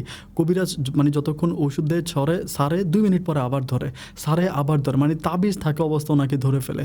এত পরিমাণে ডেয়ারিং। তখন কবিরাজও বুঝতে পারতেছিল না কী করবে। আমাদের অবস্থা তখন এতটাই খারাপ হয়েছে যে আমরা আসলে ভাবির মুখের দিকে তাকিয়ে আমিও কান্না করি, মাও কান্না করে, বাবাও কান্না করে। আর ভাইয়ার সাথে তো কোনো যোগাযোগই নাই। ভাইয়া জেলখানায় পড়ে আছে। তখন মানে ভাবির অবস্থা খুব খারাপ হয়ে যায় যে রাতের বেলায় ভাবি যখন ঘুমায়, মানে আমরা দেখি যে ভাবির যে স্তন, এটার মধ্যখানে হচ্ছে এরকম আঙুলের দাগ দেখতে পাই, রানে আঙুলের দাগ দেখতে পাই। মানে কে যেন ভাবিকে খামচি দিলে যেরকম মানে নখের যেরকম একটা দাগ না, ওরকম দাগ বসে যায়। খুব খারাপ অবস্থা হয়ে যায়। ভাবির দিকে তাকালেই নরমালি যেকোনো মানুষের কান্না চলে আসবে। আমার ভাবি কিন্তু আবার একটু মোটা ছিল, ভালো স্বাস্থ্যবান ছিল, একদম সাদা ছিল, পকপকা সাদা ছিল। দেখলেই মনে হতো যেন বিদেশি মেয়ে এরকম।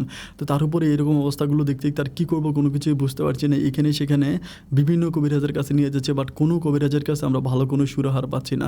দিন আর রাতগুলো এভাবে কাটতে কাটতে একটা পর্যায়ে আমার যে বড় মামা, আমার বড় মামার মাকে একটা বুদ্ধি দেয়। বুদ্ধিটা হচ্ছে কুমিল্লা লাকসামের ওইদিকে নাকি একটা ভালো কবিরাজ আছে। আমার মামা হচ্ছে আমার মাকে বলে যে, লাকসামে অমুক জায়গায় একটা ভালো কবিরাজ আছে এবং সবার কাছেই শুনতেছে যে কবিরাজটা নাকি অনেক ভালো। একটা কাজ করেন, ওই জায়গায় হচ্ছে মেয়েটাকে নিয়ে যান। এটা আমার মাকে বলে। তো মাকে বলার পরে মা তখন বলে যে, "আচ্ছা ঠিক আছে, তাহলে আমরা ওখানে নিয়ে যাব।" এরপরে আমি, মা আর হচ্ছে ভাবি আর বাবা, আমরা সবাই মিলে ভাবিকে হচ্ছে ওই কবিরাজের কাছে নিয়ে যাই। লাকসাম মানে বাজার থেকে অনেক দূরে। তো কবিরাজের কাছে নিয়েছি। কবিরাজটা একটু মধ্যবয়স্ক ছিল এবং ওনাকে দেখলে আমার কাছে আসলেই কেমন জানি একটু পীর টাইপের মনে হয় আর কি। মানে পীর মনে হয় এই জন্য আমরা বাড়িতে যাওয়ার পরেই উনি তখন বলতেছিল যে, "আপনারা বাজারে এতক্ষণ দাঁড়াইছিলেন কেন?" এটা বলতেছে। আমরা কিন্তু বাজারে অনেকক্ষণ দাঁড়াইছিলাম। মানে দাঁড়াইছিলাম বলতে আমার বাবা বলতেছিল যে, একবার বলতেছে অটো দিয়ে যাবে, আবার বলে সিএনজি দিয়ে যাবে, সব কিছুই আছে। কেন জানি আমার বাবাকে ঘোরাচ্ছিল ওরকম। পরে যখন কবিরাজের কাছে যাই, কবিরাজ যখন এটা বলে যে, "আপনারা এতক্ষণ মানে বাজারে এতক্ষণ দেরি করছিলেন কেন?" এটা যখন বলে আমার ভিতরে তখন ঢুকে যায়, কিরে কবিরাজ কীভাবে জানলো যে আমরা বাজারে এতক্ষণ অপেক্ষা করছি।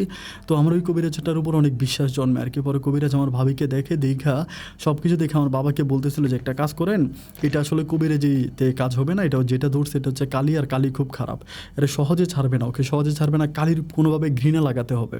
আমার বাবা তখন বলতেছিল যে, ঘৃণা কীভাবে লাগাবো? ঘৃণা লাগানোর তো কোনো মানে কিছু বুঝতেছি না। তখন ওই কবিরাজ বলতেছে যে, "শোনেন, ধরেন আমি আপনাকে একটা ভালো খাবার দিলাম, খাবার খাইতে দিলাম। ওই ভালো প্লেটের ভিতরে মানে খাবারের মধ্যে যদি আমি একটা কেঁচু ঢেলে দিই বা একটা ময়লা কিছু ঢেলে দিই, তখন কি আপনারা খাবেন?" আমি বললাম যে, "না।" মানে বাবা বলল যে, "না, খাবো না।" তখন ওই কবিরাজ আমার বাবাকে বোঝাচ্ছিল যে এখন এটাতে ওকে কবিরাজ বলতেছিল যে ওই জিনটাকে ঘৃণা লাগাইতে হবে। আর ঘৃণা লাগাইতে হলে এই মেয়ের জামাই কোথায়? বলে আমার বাবা বলে, "ওর জামাই তো হচ্ছে সৌদি আরবে।" বলে, "ইমিডিয়েটলি 2 থেকে 3 দিনের মাঝে মেয়েটার কাছে আসতে বলেন। আমি আপাতত 3 দিনের তাবিজ দিয়ে দিচ্ছি। ওই 3 দিন এটা ওর উপরে আসবে না। এই 3 দিন পরে যাতে ছেলেটা চলে আসে, মেয়েটার সাথে থাকে। যদি না থাকে, মেয়েটার সাথে যদি না থাকে, তাহলে এটা আরও ভালোভাবে মেয়েটাকে ধরবে এবং একটা পর্যায়ে মেয়েটা রক্তের সাথে মিশে যাবে। যদি রক্তের সাথে মিশে যায়, তাহলে আমি কেন, পৃথিবীর কোনো কবিরাজ আর মেয়েটাকে বাঁচাতে পারবে না। তো এই জন্য আপনার ছেলেকে তাড়াতাড়ি আসতে বলেন, ইমিডিয়েটলি এসে বলেন যে ওর সাথে থাকার জন্য।" এইটা বলে কবিরাজ তখন আমাদেরকে ওখান থেকে বিদায় করে। আমরা তখন বাড়িতে আসি। তো ভাবি কিন্তু তখন ভালো থাকে। মানে হাতে তাবিজ পরাইতে মানে একটু গম্ভীর থাকে, কিন্তু ভালো। মানে আগের মতো চিল্লাফিল্লা করে না, পাগলামি করে না, ঘুমাই করে না, ভালোই আছে। পরে আমার বাবা ভাইয়াকে মানে এদিনে ভাইয়া ফোন করে। বিকালবেলা ফোন করার পর আমার বাবা তখন ভাইকে বলতেছিল, "ভাই যদি জেলে 5 দিন জেলের মধ্যে হয় কি যে ভাইয়া মোবাইলে কথা বলবে বলে লিখে আসা লাগে সিরিয়ালে। তো সিরিয়ালে দেখা যায় 3 দিন পরে, 4 দিন পরে বা 5 দিন পরে ভাইয়া সিরিয়াল পড়ে। ওই সিরিয়াল অনুযায়ী ভাইয়া হচ্ছে কথা বলতে পারে। এরপরে ভাইয়া দেন হচ্ছে বলে যে আমি এরকম করে যখন বাবা বলতেছিল যে এই ঘটনা, এখন বৌমার এটা ধরছে, ভাইয়া তখন খুব কান্নাকাটি করতেছে ফোনের মাঝে। ভাইয়া তখন প্রচণ্ড কান্নাকাটি করতেছে। ভাইয়া বলতেছে, "একে তো আমি এদিক দিয়ে বিপদে পড়ে গেলাম, আমি জেলে পড়ে গেলাম, আল্লাহ আমার এমনি বিপদে ফেলাইলো, তার উপর আমার বউটার এই অবস্থা, আমি এখন কী করব?" ভাইয়াও তখন প্রচণ্ড রকমের মন খারাপ কান্নাকাটি করে। বাবা তখন বুঝায় যে, "তুই কান্নাকাটি করিস না, আল্লাহর উপরে ভরসা রাখ, তওয়াক্কাল মাল আল্লাহ, আল্লাহ আমাদের আছে, আল্লাহ একটা কিছু সমাধান করবে, তুই কান্নাকাটি করিস না।" ভাইয়াকে বাবা বুঝায়, মানে কোনোভাবে হচ্ছে বুঝায়। ভাইয়া তখন বলে যে, আমি তো 3 দিনের মধ্যে আসতে পারবো না, আমার পক্ষে 3 দিনের মাঝে কোনো দিনও যাওয়া সম্ভব না, যদি মানে কী করবো, আপনারা অন্য কোনো একটা ওয়ে বের করেন। এটা বলে ভাইয়া তখন মানে বেশি কথা বলতে পারে না, পুলিশ এসে মোবাইল ফোন নিয়ে যায়। লাইন ডিসকানেক্ট হয়ে যাওয়ার পরে বাবা মা দুজনেই কান্নাকাটি করতেছি। 2 দিন কেটে যায়। 2 দিন পর্যন্ত কোনো সমাধানে এবং 3 দিনেও শেষ হয়ে যায়।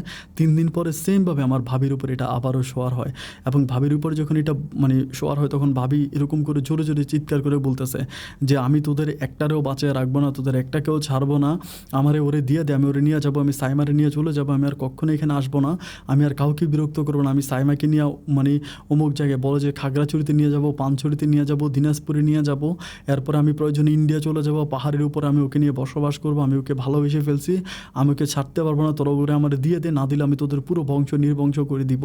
এবং মাকে বলতেছে তোর যে ছেলে আছে আরিফ বিদেশে জেলে, অমুক জেলে আছে, মানে একদম ভাইয়া কোন জেলে আছে, কোন জায়গায় আছে, ভাইয়ার নাম কি, ঠিকানা, মানে একদম ভাইয়ার মানে পাসপোর্ট নাম্বার পর্যন্ত ফুটফাটায় সব বলে দেয় যে অমুক জায়গায় আছে, ওইখানে তারা কিন্তু আমরা শেষ করে ফেলবো, তারাও কিন্তু জেলখানায় মেরে ফেলবো, এখানে আমাদেরকে যেতে দে, আমারে দিয়ে দে, সাইমারে দিয়ে দে, ওরকম করে মানে পাগলামি করতে থাকে। পরে বাবা নিরুপায় হয়ে দৌড়ে আবারও সাইকেল চালায় কোনো রকম ওই কবিরাজের বাড়িতে যায়।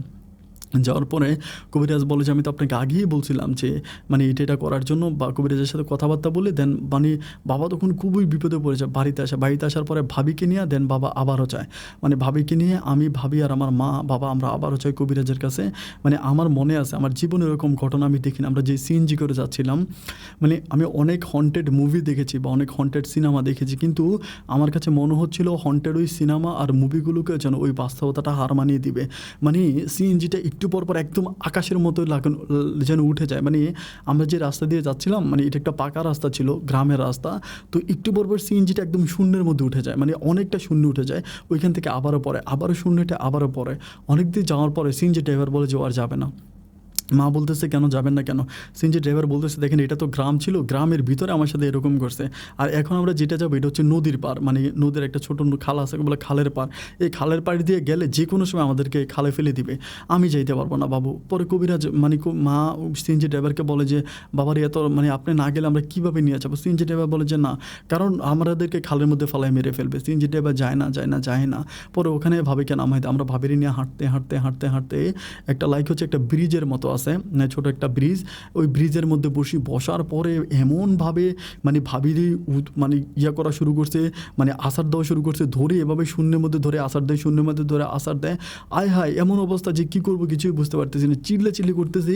আশেপাশে যে মানুষ কাজ করে মাঠে তারা সবাই দৌড়ে আসে, আইসা ধরে। আমার বাবা তখন কান্নাকাটি করে বলতেছে আমার বৌমার অমুক কবিরাজের কাছে নিব, এখন তো নিতে পারতেছি না, আমার কবিরাজের কাছে আমার বৌমারে নেওয়া লাগবে। বাবা তখন প্রচণ্ড রকমের কান্নাকাটি করে সবার কাছে, সবাই ওই যে মাঠে কাজ করা মানুষগুলো তাদের গায়ে কাদা মাটি, তারা কাদা মাটি সব ভাবির ধুইরা কোনো রকম হাইটা অনেক কষ্ট করে কবিরাজের বাড়িতে নিয়ে যায়।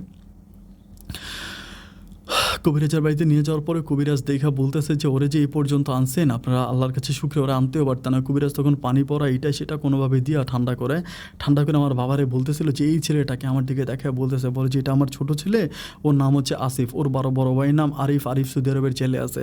পরে বলে আপনার কি মেয়েটাকে কি আপনারা বাঁচাতে চান? ওরকম করে আমার বাবাকে বলে। কবিরাজ বলে, পরে বাবা বলে কেন বাঁচাতে যাবে না ভাই রে, আমার একটা সময় আমার পরিবারে কিচ্ছু ছিল না, এই মেয়েটা আমার ছেলেটারে বিদেশ পাঠাইছে, ওর কারণে আমরা 2 মুঠো ভাত খেয়ে দুনিয়াতে বাইচেছে, আমি যে কোনো কিছুর বিনিময়ে মেয়েকে বাঁচাতে চাই। তখন ওই কবিরাজ আমার দিকে আঙ্গুল দিয়ে বলতেছে তাহলে এই ছেলের কাছে আপনার এই বউটাকে বিয়ে দেন।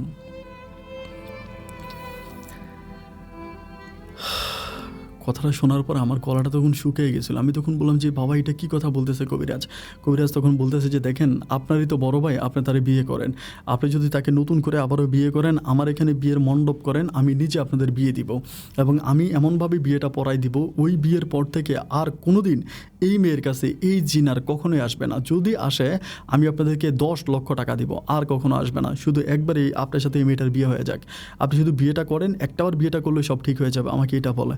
আমি তখন কবিরাজকে বলতেছি কবিরাজ সাহেব আমার ভাইয়ের সাথে তো আমার ভাবির কোনো ডিভোর্স হয় নাই বা কোনো সমস্যাও নাই, কোনো প্রবলেমও নাই, এরই মাঝে আমি কীভাবে আমার ভাবিকে বিয়ে করব? কবিরাজ বলে দেখেন আমি আমার কথা বলেছি, আপনারা বিবেক বিবেচনা করে দেখেন, যদি মেয়েটাকে বাঁচাতে হয় এই একটা রাস্তা আছে, আর আপনি যদি বিয়ে না করেন তাহলে অন্তত কোনো একটা লোকের সাথে নতুন করে ওর বিয়ে হইতে হবে, আর বিয়েটা আমার মণ্ডপে হইতে হবে, আমি নিজে বিয়ে পড়াই দিব, আমাকে বেশি টাকা দেওয়া লাগবে না, খালি 10,000 টাকা দিবেন, আমি বিয়ে পড়াই দিব, কাঁচা হলুদ দিয়ে বিয়ে পড়াবো এমনভাবে আর কোনো দিনে জিনে মেয়ের গায়ে আসতে পারবে না, ধরতে পারবে না। তখন আমার বাবা নিরুপায় হয়ে আমার হাত চেপে ধরে বলতেছে যে আসিফ এখন কি করবো বল? আমি বললাম যে, "বাবা তুমি আমারে কেন ধরতেছো?" আমার মাও তখন আমার ধরে, ভাবি তখনও কিন্তু ঘুম, ঘুম, ঘুম, ঘুম, ঘুম, ঘুম করতেছে। আমার বলে যে, "তুই বিয়ে কর।" আমি বলি যে, "ভাবি তো একজন অসুস্থ মানুষ।" কবিরাজ তখন বলতেছে, "আপনি বিয়ে করার পরে সে আর অসুস্থ থাকবে না। আপনার সাথে সুন্দর সংসার করবে, বাসর করবে।" আমি বলি, "কবিরাজ সাহেব, এখন তো ভাবির জ্ঞান নাই, বুদ্ধি নাই। ভাবি এখন তো এটা মানে ভাবি বুঝতে পারতেছে না। কিন্তু যখন বিয়েটা হয়ে যাবে, বিয়ে হয়ে যাওয়ার পরে তো ভাবি আর আমাকে মেনে নিবে না। ভাবি তো তখন ভাইয়ার জন্যই কান্নাকাটি করবে। কারণ তারা রিলেশন করে বিয়ে করেছে। একজন আরেকজনকে ছাড়া একটা সেকেন্ডও বাঁচবে না। এটা আপনি কেমন কথা বলতেছেন?"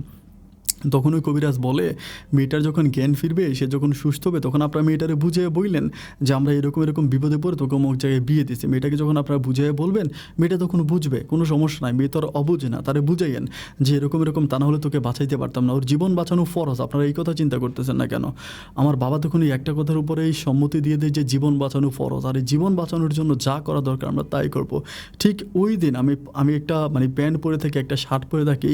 ওই কবিরাজ হচ্ছে তার ঘর থেকে আমার জন্য একটা পাগড়ি নিয়ে আসে, পাগড়ি মাথায় দিয়া তার বউয়ের লাল শাড়ি, মানে কবিরাজের মানে বউয়ের হচ্ছে লাল শাড়ি, বিয়ে শাড়ি না কী শাড়ি আমি জানি না, এরকম একটা লাল শাড়ি আনে, আইনে আমার ভাবিকে পরাইয়া ওই মণ্ডপে হচ্ছে কাঁচা হলুদ বাটা হয়। মানে কাঁচা হলুদ, আপনারা যারা চিনেন একদম মানে ফ্রেশ কাঁচা হলুদ বাটা হয়। কাঁচা হলুদ দিয়া মানে আমার ভাবিকে হচ্ছে শরীরের বিভিন্ন অঙ্গে কাঁচা হলুদ লাগানো হয় হাতের মধ্যে আমার সাথে। এবং সবচেয়ে যে জিনিসটা একটা তাজ্জব লাগে যে একটা রশি, মানে কালো রশি। আমরা তো অনেক রশি চিনি, বাট ওই রশিটা ছিল একদম কালো, নিজ কালো একটা রশি দিয়ে রশিকে মানে রশিটা প্রথমে হচ্ছে কাঁচা হলুদের পানিতে চুবানো হয়, মানে কাঁচা হলুদের পানিতে চুবানো হয়। চুবাইয়া ওই কালো রশিটা দিয়া ভাবির হাতটা আমার হাতটা বাইদা দেয়। বাইদা দিয়া প্রায় 10 মিনিটের মতো কবিরাজ মণ্ডপ ওনার মানে মন্ত্রতন্ত্র পরে অনেক কিছু পড়ার পরে ভাবির আস্তে করে ভাবি ঠিক হয়। ঠিক হওয়ার পরে ভাবির একদম পুরো মুখে হলুদ লাগাই দেয়, পুরো মুখে হলুদ লাগাই দেয়, পায়ে হলুদ লাগাই দেয়, মানে পায়ের টাকলুতে হলুদ লাগাই দেয়, সব জায়গায় হলুদ লাগায়। এরপরে ভাবি ঠিক হয়। ঠিক হওয়ার পরে ভাবির আর কিছুই মনে আসতেছে না। ভাবি তখন বলতেছে যে, "আমি এরকম শাড়ি পরে আছি কেন? আমাকে এখানে কেন আনছেন? আমার গায়ে এরকম হলুদ কেন?" তখন কবিরাজ আমার ভাবিকে বলতে শুরু করে যে এই ঘটনা। ভাবি সমস্ত ঘটনাগুলো শোনার পরে ভাবি বলে, "না, এটা কোনোদিনও হতে পারে না। আমি এটা জীবনেও পারবো না। কারণ আমি আসিফকে ভালোবাসি। আসিফের জন্য আমি আমার ঘর বাড়ি, বাবা মা, ভাই বোন সব ছেড়ে চলে আসছি। আমি আসিফকে ছাড়া অন্য কাউকে বিয়ে করতে পারবো না। আমার দ্বারা এটা কোনোদিনও সম্ভব না।" মানে তখন কবিরাজ ভাবিকে খুবভাবে বোঝায় যে, "মা দেখো, তোমার জীবন বাঁচানোর জন্য ওরা এই কাজটা করেছে। এটা না করলে তোমাকে বাঁচাইতে পারতো না।" খুবভাবে ভাবিকে বোঝানোর পরে ভাবি তখন আর বুঝতেই রাজি নেই। ভাবির কথা হচ্ছে যে, "না, আমি এটা কোনোদিনও করবো না।" পরে বাবা মা বুঝিয়ে শোনায় বাড়িতে আনে। ভাবি আর আমার সাথে রাতের বেলায় ঘুমায় না। ভাবি আর আমার সাথে ঘুমায় না। এরই মাঝে ভাইও আর কোনো ফোন টোন করে না। ভাইয়ারও কোনো খোঁজ খবর নাই। 2 দিন কেটে যায়। 2 দিন কেটে যাওয়ার পরে ভাবি আবারও মানে আগের মতো কিছুটা সিমটম ভাবির মাঝে কাজ করে। কবিরাজের কাছে যায়।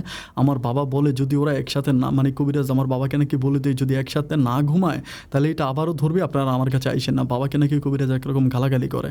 আমার বাবা তখন এসে ভাবির সাথে খুব খারাপ ব্যবহার করে যে, "হয় তুমি যদি মইরে যাইবা তুমি তোমার বাড়িতে গিয়ে মরো, আমার বাড়িতে না। যদি আমার বাড়িতে থাকতে হয় তাহলে তোমার আরিফের সাথে মানে আসিফের সাথে ঘুমাইতে হবে, আসিফের সাথে স্বামী স্ত্রীর সম্পর্ক করতে হবে। আর যদি না করো তুমি আমার বাড়ি থেকে বেরিয়ে তোমার বাড়িতে চলে যাও। বাবা তোমার মরতে হয় তুমি তোমার বাড়িতে বলো, আমার বাড়িতে মইরো না।" এটা বলে বাবা হাউমাউ করে কেঁদে ওঠে। ভাবি তখন নিজের চোখের পানিগুলোকে ফেলতে শুরু করে। কান্না করতে করতে ভাবি তখন ওই অশ্রু সিগ্ধ চোখে আমার সাথে রাতে ঘুমাতে চায়।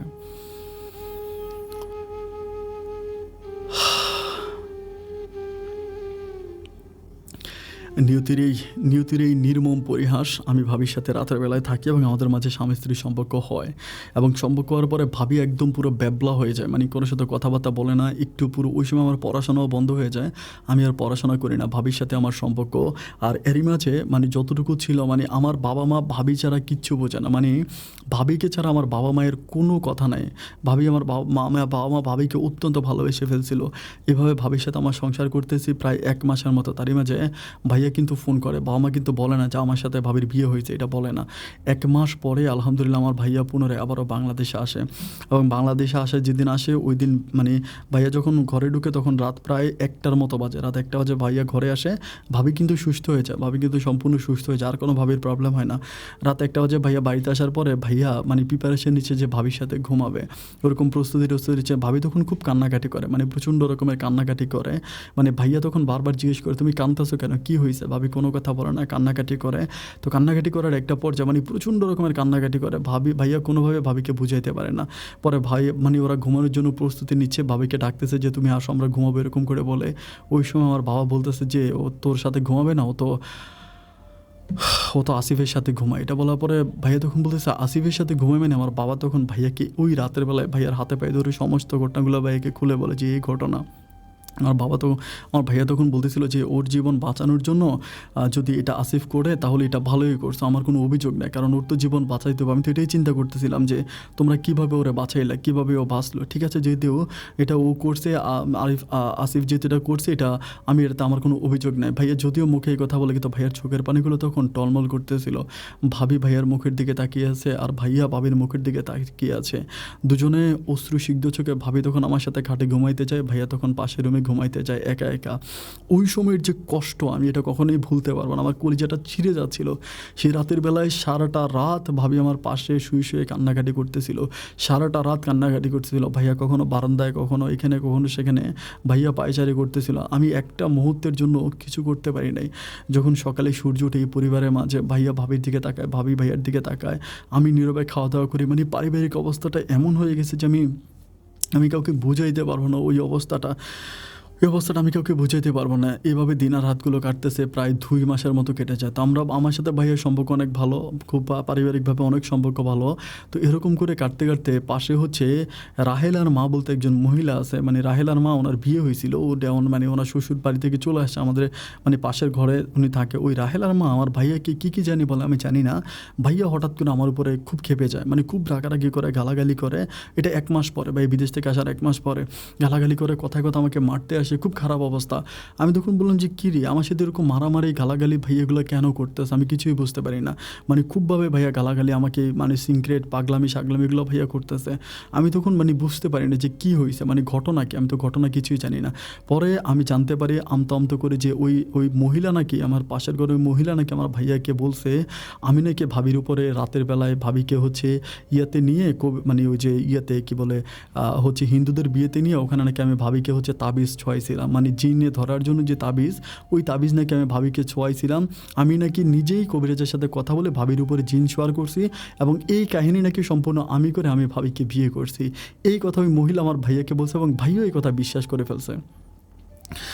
মানে বলে না যে মানে 2 ভাইয়ের সম্পর্ক দেখে ওই মহিলার হিংসা হয়েছিল, মহিলা এই কাজ করে দিছে, এবং ভাইয়া আমার উপরে গালাগালি মারামারি ফালাফালি এরকম করতেছে। যখন রাগারাগি করে আমি তখন আর কোনোভাবে বাড়িতে থাকতে পারি না, ভাইয়ার অত্যাচারে একটা সময় অতিষ্ঠ হয়ে আমি তখন বাড়ি থেকে বেরিয়ে আমি তখন কুমিল্লা থেকে হচ্ছে ঢাকাতে চলে যাই। ভাবি কিন্তু ঘরেই থাকে। ঢাকাতে চলে যাওয়ার পরে আমি তখন ঢাকাতে একটা গার্মেন্টসে চাকরি করি। একটা গার্মেন্টসে চাকরি করা অবস্থায় আমি তখন জানতে পারি ভাবি আর আমার ভাইয়ের সাথে ঘুমায় না। ভাবি এক রুমে ঘুমায়, ভাইয়া এক রুমে ঘুমায়। আমি তখন ওইখানে চাকরি করি, আর আমি কোনোভাবে আর পরিবার নিয়ে চিন্তা করতেছি না। তো ওইখানে যাওয়ার পরে মানে গার্মেন্টসে যখন চাকরি করি, তো চাকরি করার ওইখানে আমি একটা ব্যাপার খুব খেয়াল করে দেখি বা সবার কাছে শুনতে পারি যে আমার মানে ভাইয়া নাকি আমার ভাবিকে খুবভাবে মানে কাছে নিতে চায়, কিন্তু আমার ভাবি আমার ভাইয়ার কাছে যায় না। মানে ভাইয়া নাকি বলে যে তুমি চলে আসো, বা এটা সেটা, ভাবি যেতে চায় না। এভাবে ভাইয়া ভাবির মাঝে খুব বেশি দ্বন্দ্ব, ঝগড়াঝাটি এরকম করে দুজনের মাঝে হচ্ছে। বাড়ি থেকে আমি মাঝে মাঝে অন্য লোকদেরকে কল দিলে খবরগুলো পাই। আর আমি তখন ওখানে চাকরি করি। আমার চিন্তা ভাবনা হচ্ছে আমি আর কখনো মানে কুমিল্লাতে যাব না, আমি আর কখনো আর আমাদের বাড়িতে যাবো না। ওখানে চাকরি করতে করতে ওই জায়গায় থাকতেছি, ওই জায়গায় সব কিছু হচ্ছে ওরকম। ওইখানে কাজ করতে করতে হচ্ছে বন্যা নামের একটা মেয়ের সাথে আমার পরিচয় হয়, যার বাড়ি ছিল রাজশাহীতে। মানে ওই বন্যা মেয়েটা ছিল, আমি যেখানে মানে আমি ওখানে একটা গার্মেন্টসে চাকরি নিয়েছিলাম, যে গার্মেন্টসে চাকরি করতাম ওই গার্মেন্টসের সুপারভাইজার ছিল হচ্ছে বন্যা।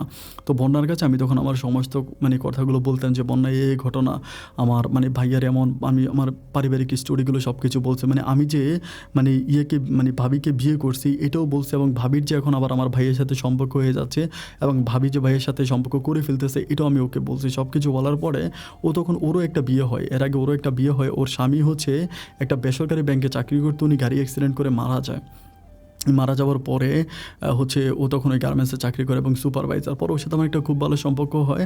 আমি তখন মানে খুবভাবে ডিপ্রেশনে পড়ে যাই। এভাবে প্রায় আরও 2 থেকে আড়াই মাসের মতো কাটে। এই 2-2.5 মাসের মাঝে বন্যার সাথে আমার খুব গভীর একটা সম্পর্ক হয়ে যায়। মানে বন্যা আমার সমস্ত দুঃখগুলো বুঝে, আমি বন্যার দুঃখগুলো বুঝি। একসময় বন্যা আমাকে বিয়ে করার প্রস্তাব দেয়। তো আমাকে যখন বিয়ে করার প্রস্তাব দেয়, আমি তখন বলি যে দেখো আমার তো এরকম একটা ঘটনা আছে। ও বলে যাওয়া বার্তা হবে, তুমি আমাকে বিয়ে করো। মানে আমরা একই ঘরে থাকতাম আর কি, একই রুমে একই বাসায় থাকতাম। তো ওরকম একটা সম্পর্ক যেহেতু একই বাসায় থাকতেছি। পরিশেষে আমি বলেছি আচ্ছা ঠিক আছে, যা হবার তা হবে, ঠিক আছে, আমি ওকে বিয়ে করি অ্যান্ড মানে বন্যাকে বিয়ে করি। এটা আমি আমার আব্বা আম্মা কাউকে বলি না। ঢাকাতে চাকরি করে বন্যাকে বিয়ে করে তার সাথে চলতেছি। তারই প্রায় আরও 1 থেকে 1.5 মাস পরে আমি মানে একদিন শুনতে পাই যে আমাদের বাড়ি থেকে আমাদের এক ছেলে আছে, মানে ছেলে বলতে ছোটো ভাই আর কি, নাম হচ্ছে সোহেল। ওই সোহেল আমারে ফোন দিয়ে বলতেছিল যে আমার ভাইয়া নাকি হচ্ছে বিষ খাইছে। আমি তখন বললাম যে ভাইয়া বিষ খাইছে, মানে বলে হ্যাঁ আপনার ভাইয়া বিষ খাইছে আপনার ভাবির সাথে ঝগড়া করে, মানে আপনার ওয়াইফ আর কি বলে, আপনার ওয়াইফের সাথে ঝগড়া করে, সাইমার সাথে ঝগড়া করে আপনার ভাইয়া বিষ খাইছে এবং ভাইয়া হসপিটাল আছে, আমাকে এটা বলে। যখন এটা বলে আমি তখন কী করে, ঢাকা থেকে আমি তখন দৌড়ে হচ্ছে কুমিল্লা হসপিটালে আছি। কুমিল্লা মিডল্যান্ড হসপিটাল আমার ভাইকে ভর্তি করানো হয়। ওই হসপিটালে ভাইয়া ভর্তি থাকে এবং ভাইয়ার অবস্থা খুবই খারাপ হয়ে যায়। আমি যেদিন আসি ওই দিন ডাক্তার বলতেছিল যে খুব অবস্থা ভয়াবহ, মানে খুবভাবে অবস্থা খারাপ, বলতেছিল যে ঢাকাতে নিয়ে যাওয়ার জন্য, ঢাকাতে নিতে বলে। তো আমরা ওখান থেকে ভাইয়াকে ঢাকাতে নেওয়ার জন্য মানে করতেছিলাম, বাবা মার সাথে কথাবার্তা বলি। ভাবি আসে নাই, ভাবি বাড়িতে আসে। তো মানে ও ভাইয়া এইখানে, পরে আমরা ভাইয়াকে নিয়ে যাওয়ার জন্য যখন কুমিল্লা ক্যান্টনমেন্টটা পার হই, কুমিল্লা ক্যান্টনমেন্টটা পার হওয়ার পরেই হচ্ছে আমার ভাইয়া পরপারে চলে যায়।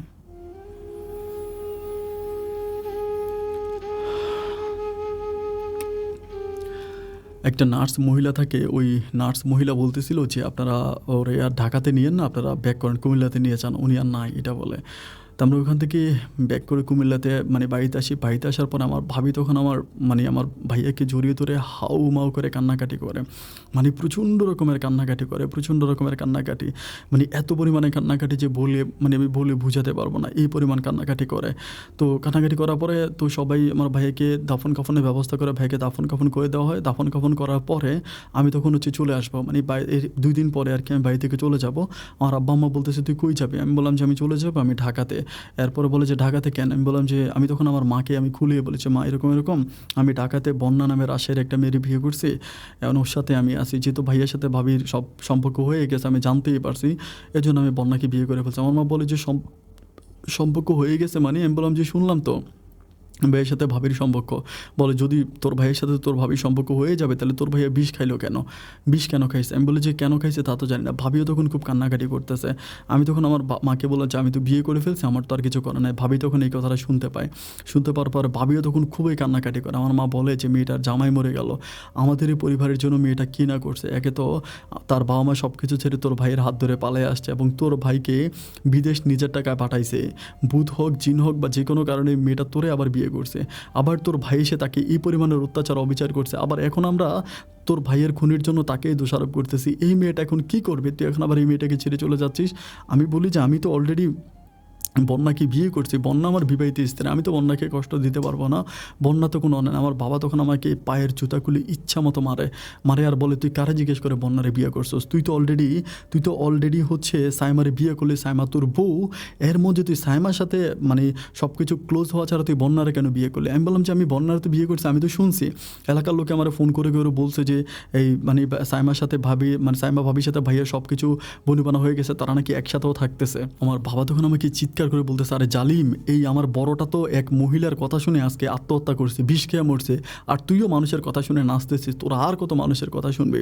এখনও সময় আছে, তুই ভালোর পথে আয়। আমাকে খুবভাবে বোঝানোর পরে মা বুঝে যে ওই ঢাকার মেয়ে রাজশাহীর মেয়ে বন্যারে ছাইরা দে। আমি বন্যার সাথে কথাবার্তা বলি, বন্যাকে এটা সেটা বুঝিয়ে প্রায় 15 দিনের মতো আমি বন্যাকে বুঝিয়ে রাখছি। আর এদিকে আমি আমার ভাবির সাথেও থাকতেছি না, মানে ভাবি বলতে আমার বউ সাইমার সাথেও থাকতেছি না, পাশের রুমে থাকতেছি, সাইমা এক রুমে থাকতেছি। পরিবারের সুখের ছায়া নেমে আসছে। আমার মামা মামি সহ বাড়ির সবাই মিলে আমাকে বুদ্ধি দিতেছে যে রাশের মেয়ে যে বন্যার সাথে আমার যেই কাবিন হয়েছে 2 লাখ টাকা, বলতেছে প্রয়োজনে 2 লাখ টাকা বন্যাকে ছেড়ে দিয়ে আমি যাতে সাইমার সাথে সংসার করে সাইমাকে রাখি। আমি তখন সাইমাকে বললাম যে সাইমা বন্যার তো কোনো দোষ নাই, আমি বন্যাকে নিয়ে আসি আমাদের পরিবারে। সাইমা বলে আমি কোনোদিন সতীনের সংসার করতে পারবো না, তুমি যদি ওই মেয়েকে নিয়ে আসো, তুমি ওই মেয়েকে নিয়ে থাকো, আমি এই পরিবার থেকে চলে যাবো। আর আমার বাপ মা বলতেছিল সাইমা যদি এই পরিবার থেকে চলে যায় তাহলে আমার বাবা মা দুজনেই বিষ খেয়ে মরে যাবে, কারণ তারা সাইমাকে ছাড়া কিছুই বোঝে না। সাইমাই আমার পরিবারের সবচেয়ে বড় নাবিকাটি এখন। ঠিক এই মুহূর্ত থেকে আমি একটা সিদ্ধান্ত নিলাম যে আমি বন্যাকে ছেড়ে দিব, বন্যাকে ছেড়ে দিয়ে আমি সাইমাকে নিয়েই থাকবো। কিন্তু কয়েকটা দিন ধরে আমি আপনার জীবনের গল্পগুলো শুনতেছি, আপনি যে মানুষের গল্পগুলো বলেন আমার খুব ভালো লাগে। আপনার গল্পগুলো শোনার পর এখন আমার কাছে মনে হচ্ছে যে আপন ভাই আমি যদি বন্যাকে ছেড়ে দিই তাহলে আমার কাছে স্বার্থপরের মতো কাজ করা হয়ে যাবে। ঠিক এই পরিস্থিতির মধ্যে দাঁড়িয়ে আমি কোন দিকে যাবো? আমি কি বন্যার কাছে যাব নাকি সাইমার কাছে যাব? সাইমাকে খুবভাবে বুঝিয়েছিলাম, কিন্তু বন্যা আজও জানে না যে আমি সাইমার সাথে আছি, বা আমার ভাইয়া মারা যাওয়ার পরে যেই ঘটনাগুলো কিন্তু বন্যা জানে না। বন্যা এখন আমার পথ চেয়ে বসে আছে। আপন ভাই আমি কী করবো? আমাকে একটা বুদ্ধি দিবেন ভাই প্লিজ। সুপ্রিয় বন্ধুগণ, সবাইকে অনেক বেশি ধন্যবাদ। এতক্ষণ পর্যন্ত কুমিল্লার ছেলে আসিফের জীবনের এই মর্মান্তিক বাস্তব গল্পটা শুরু থেকে শেষ পর্যন্ত শোনার জন্য। বন্ধুরা, গল্পের শুরুতে আমি আপনাদের কাছে রিকোয়েস্ট করেছিলাম যে প্লিজ আপনারা আসিফকে একটা সঠিক পথ দেখিয়ে দিবেন যে আসিফ এখন কী করতে পারে। বন্যার কাছে যাওয়াটা আসিফের জন্য ভালো হবে নাকি সাইমার কাছে যাওয়াটা আসিফের জন্য ভালো হবে। ঠিক এই মুহূর্তে এই বান্দাটা কোন দিকে যাবে সে ঠিক বুঝতে পারতেছিল না, তাই তার গল্পটা আমাকে লিখে পাঠিয়েছে। গল্পটা যদিও লাস্টের দিকে আরও অনেক লম্বা ছিল, অনেক বড় ছিল। পুরোটা গল্প বলতে গেলে হয়তো আরও 1 ঘন্টা বেশি সময় লাগতো। আমি লাস্টের দিকে বন্যার সাথে তার অনেক কাহিনী আছে, আমি সব কিছু কেটে দিয়েছি। বন্যাও তার জন্য অনেক কিছু করছে, ঢাকা শহরে অনেক স্যাক্রিফাইস করছে, অনেক কিছু করছে বন্যা তার জন্য, এবং বন্যার জন্যই কিন্তু আসিফ ঢাকাতে থাকতে পারছে। তো সুতরাং এই বন্যার অবদানও আসিফ ভুলতে পারতেছে না। ওই অবদানগুলো আমি আসলে বলি নাই, ওইদিকে আমি কেটে দিয়েছি, কারণ এগুলো বললে স্টোরি আরও লম্বা হয়ে যেত। যাই হোক, আমি এই পর্যন্তই আপনাদের কাছে এটাই জানতে চাই যে আসিফ বন্যাকে বিয়ে করা ভালো হবে নাকি সাইমার সাথে থাকা, মানে বন্যার কাছে চলে যাওয়াটা ভালো হবে নাকি সাইমাকে নিয়ে থাকাটাই ভালো হবে। আমার মাথায় যে আইডিয়াটা আসছে আমি এটা বলতে চাই না, কারণ বললে হয়তো আপনারা অনেকেই আমার কথাই শুনবেন, আমারটাই সাপোর্ট করবেন। বাট আমি আপনাদের কাছ থেকে মতামত নিব, কারণ আমি তো আসিফকে একটা পার্সোনালি সিদ্ধান্ত দিয়েছি আপনি এটা করেন। এরপরেও আপনাদের মতামত আশা করি। বন্ধুরা প্লিজ কমেন্ট বক্সে লিখে পাঠাবেন আসিফ কি বন্যার কাছে যাবে নাকি সাইমার সাথে থাকবে। আপনাদের কমেন্টগুলো পড়ে একজন সহজ সরল ছেলে তার লাইফের একটা সঠিক সিদ্ধান্তে যেতে পারবে, এই প্রত্যাশায় বন্ধুগণ আমি আজকের মতো এখানে বিদায় নিচ্ছি। দেখা হবে আপনাদের সাথে অন্যদিন অন্য কারো বাস্তব জীবনের গল্প নিয়ে। সে পর্যন্ত সবাই কিন্তু ভালো থাকবেন আর সুস্থ থাকবেন। আল্লাহ হাফেজ।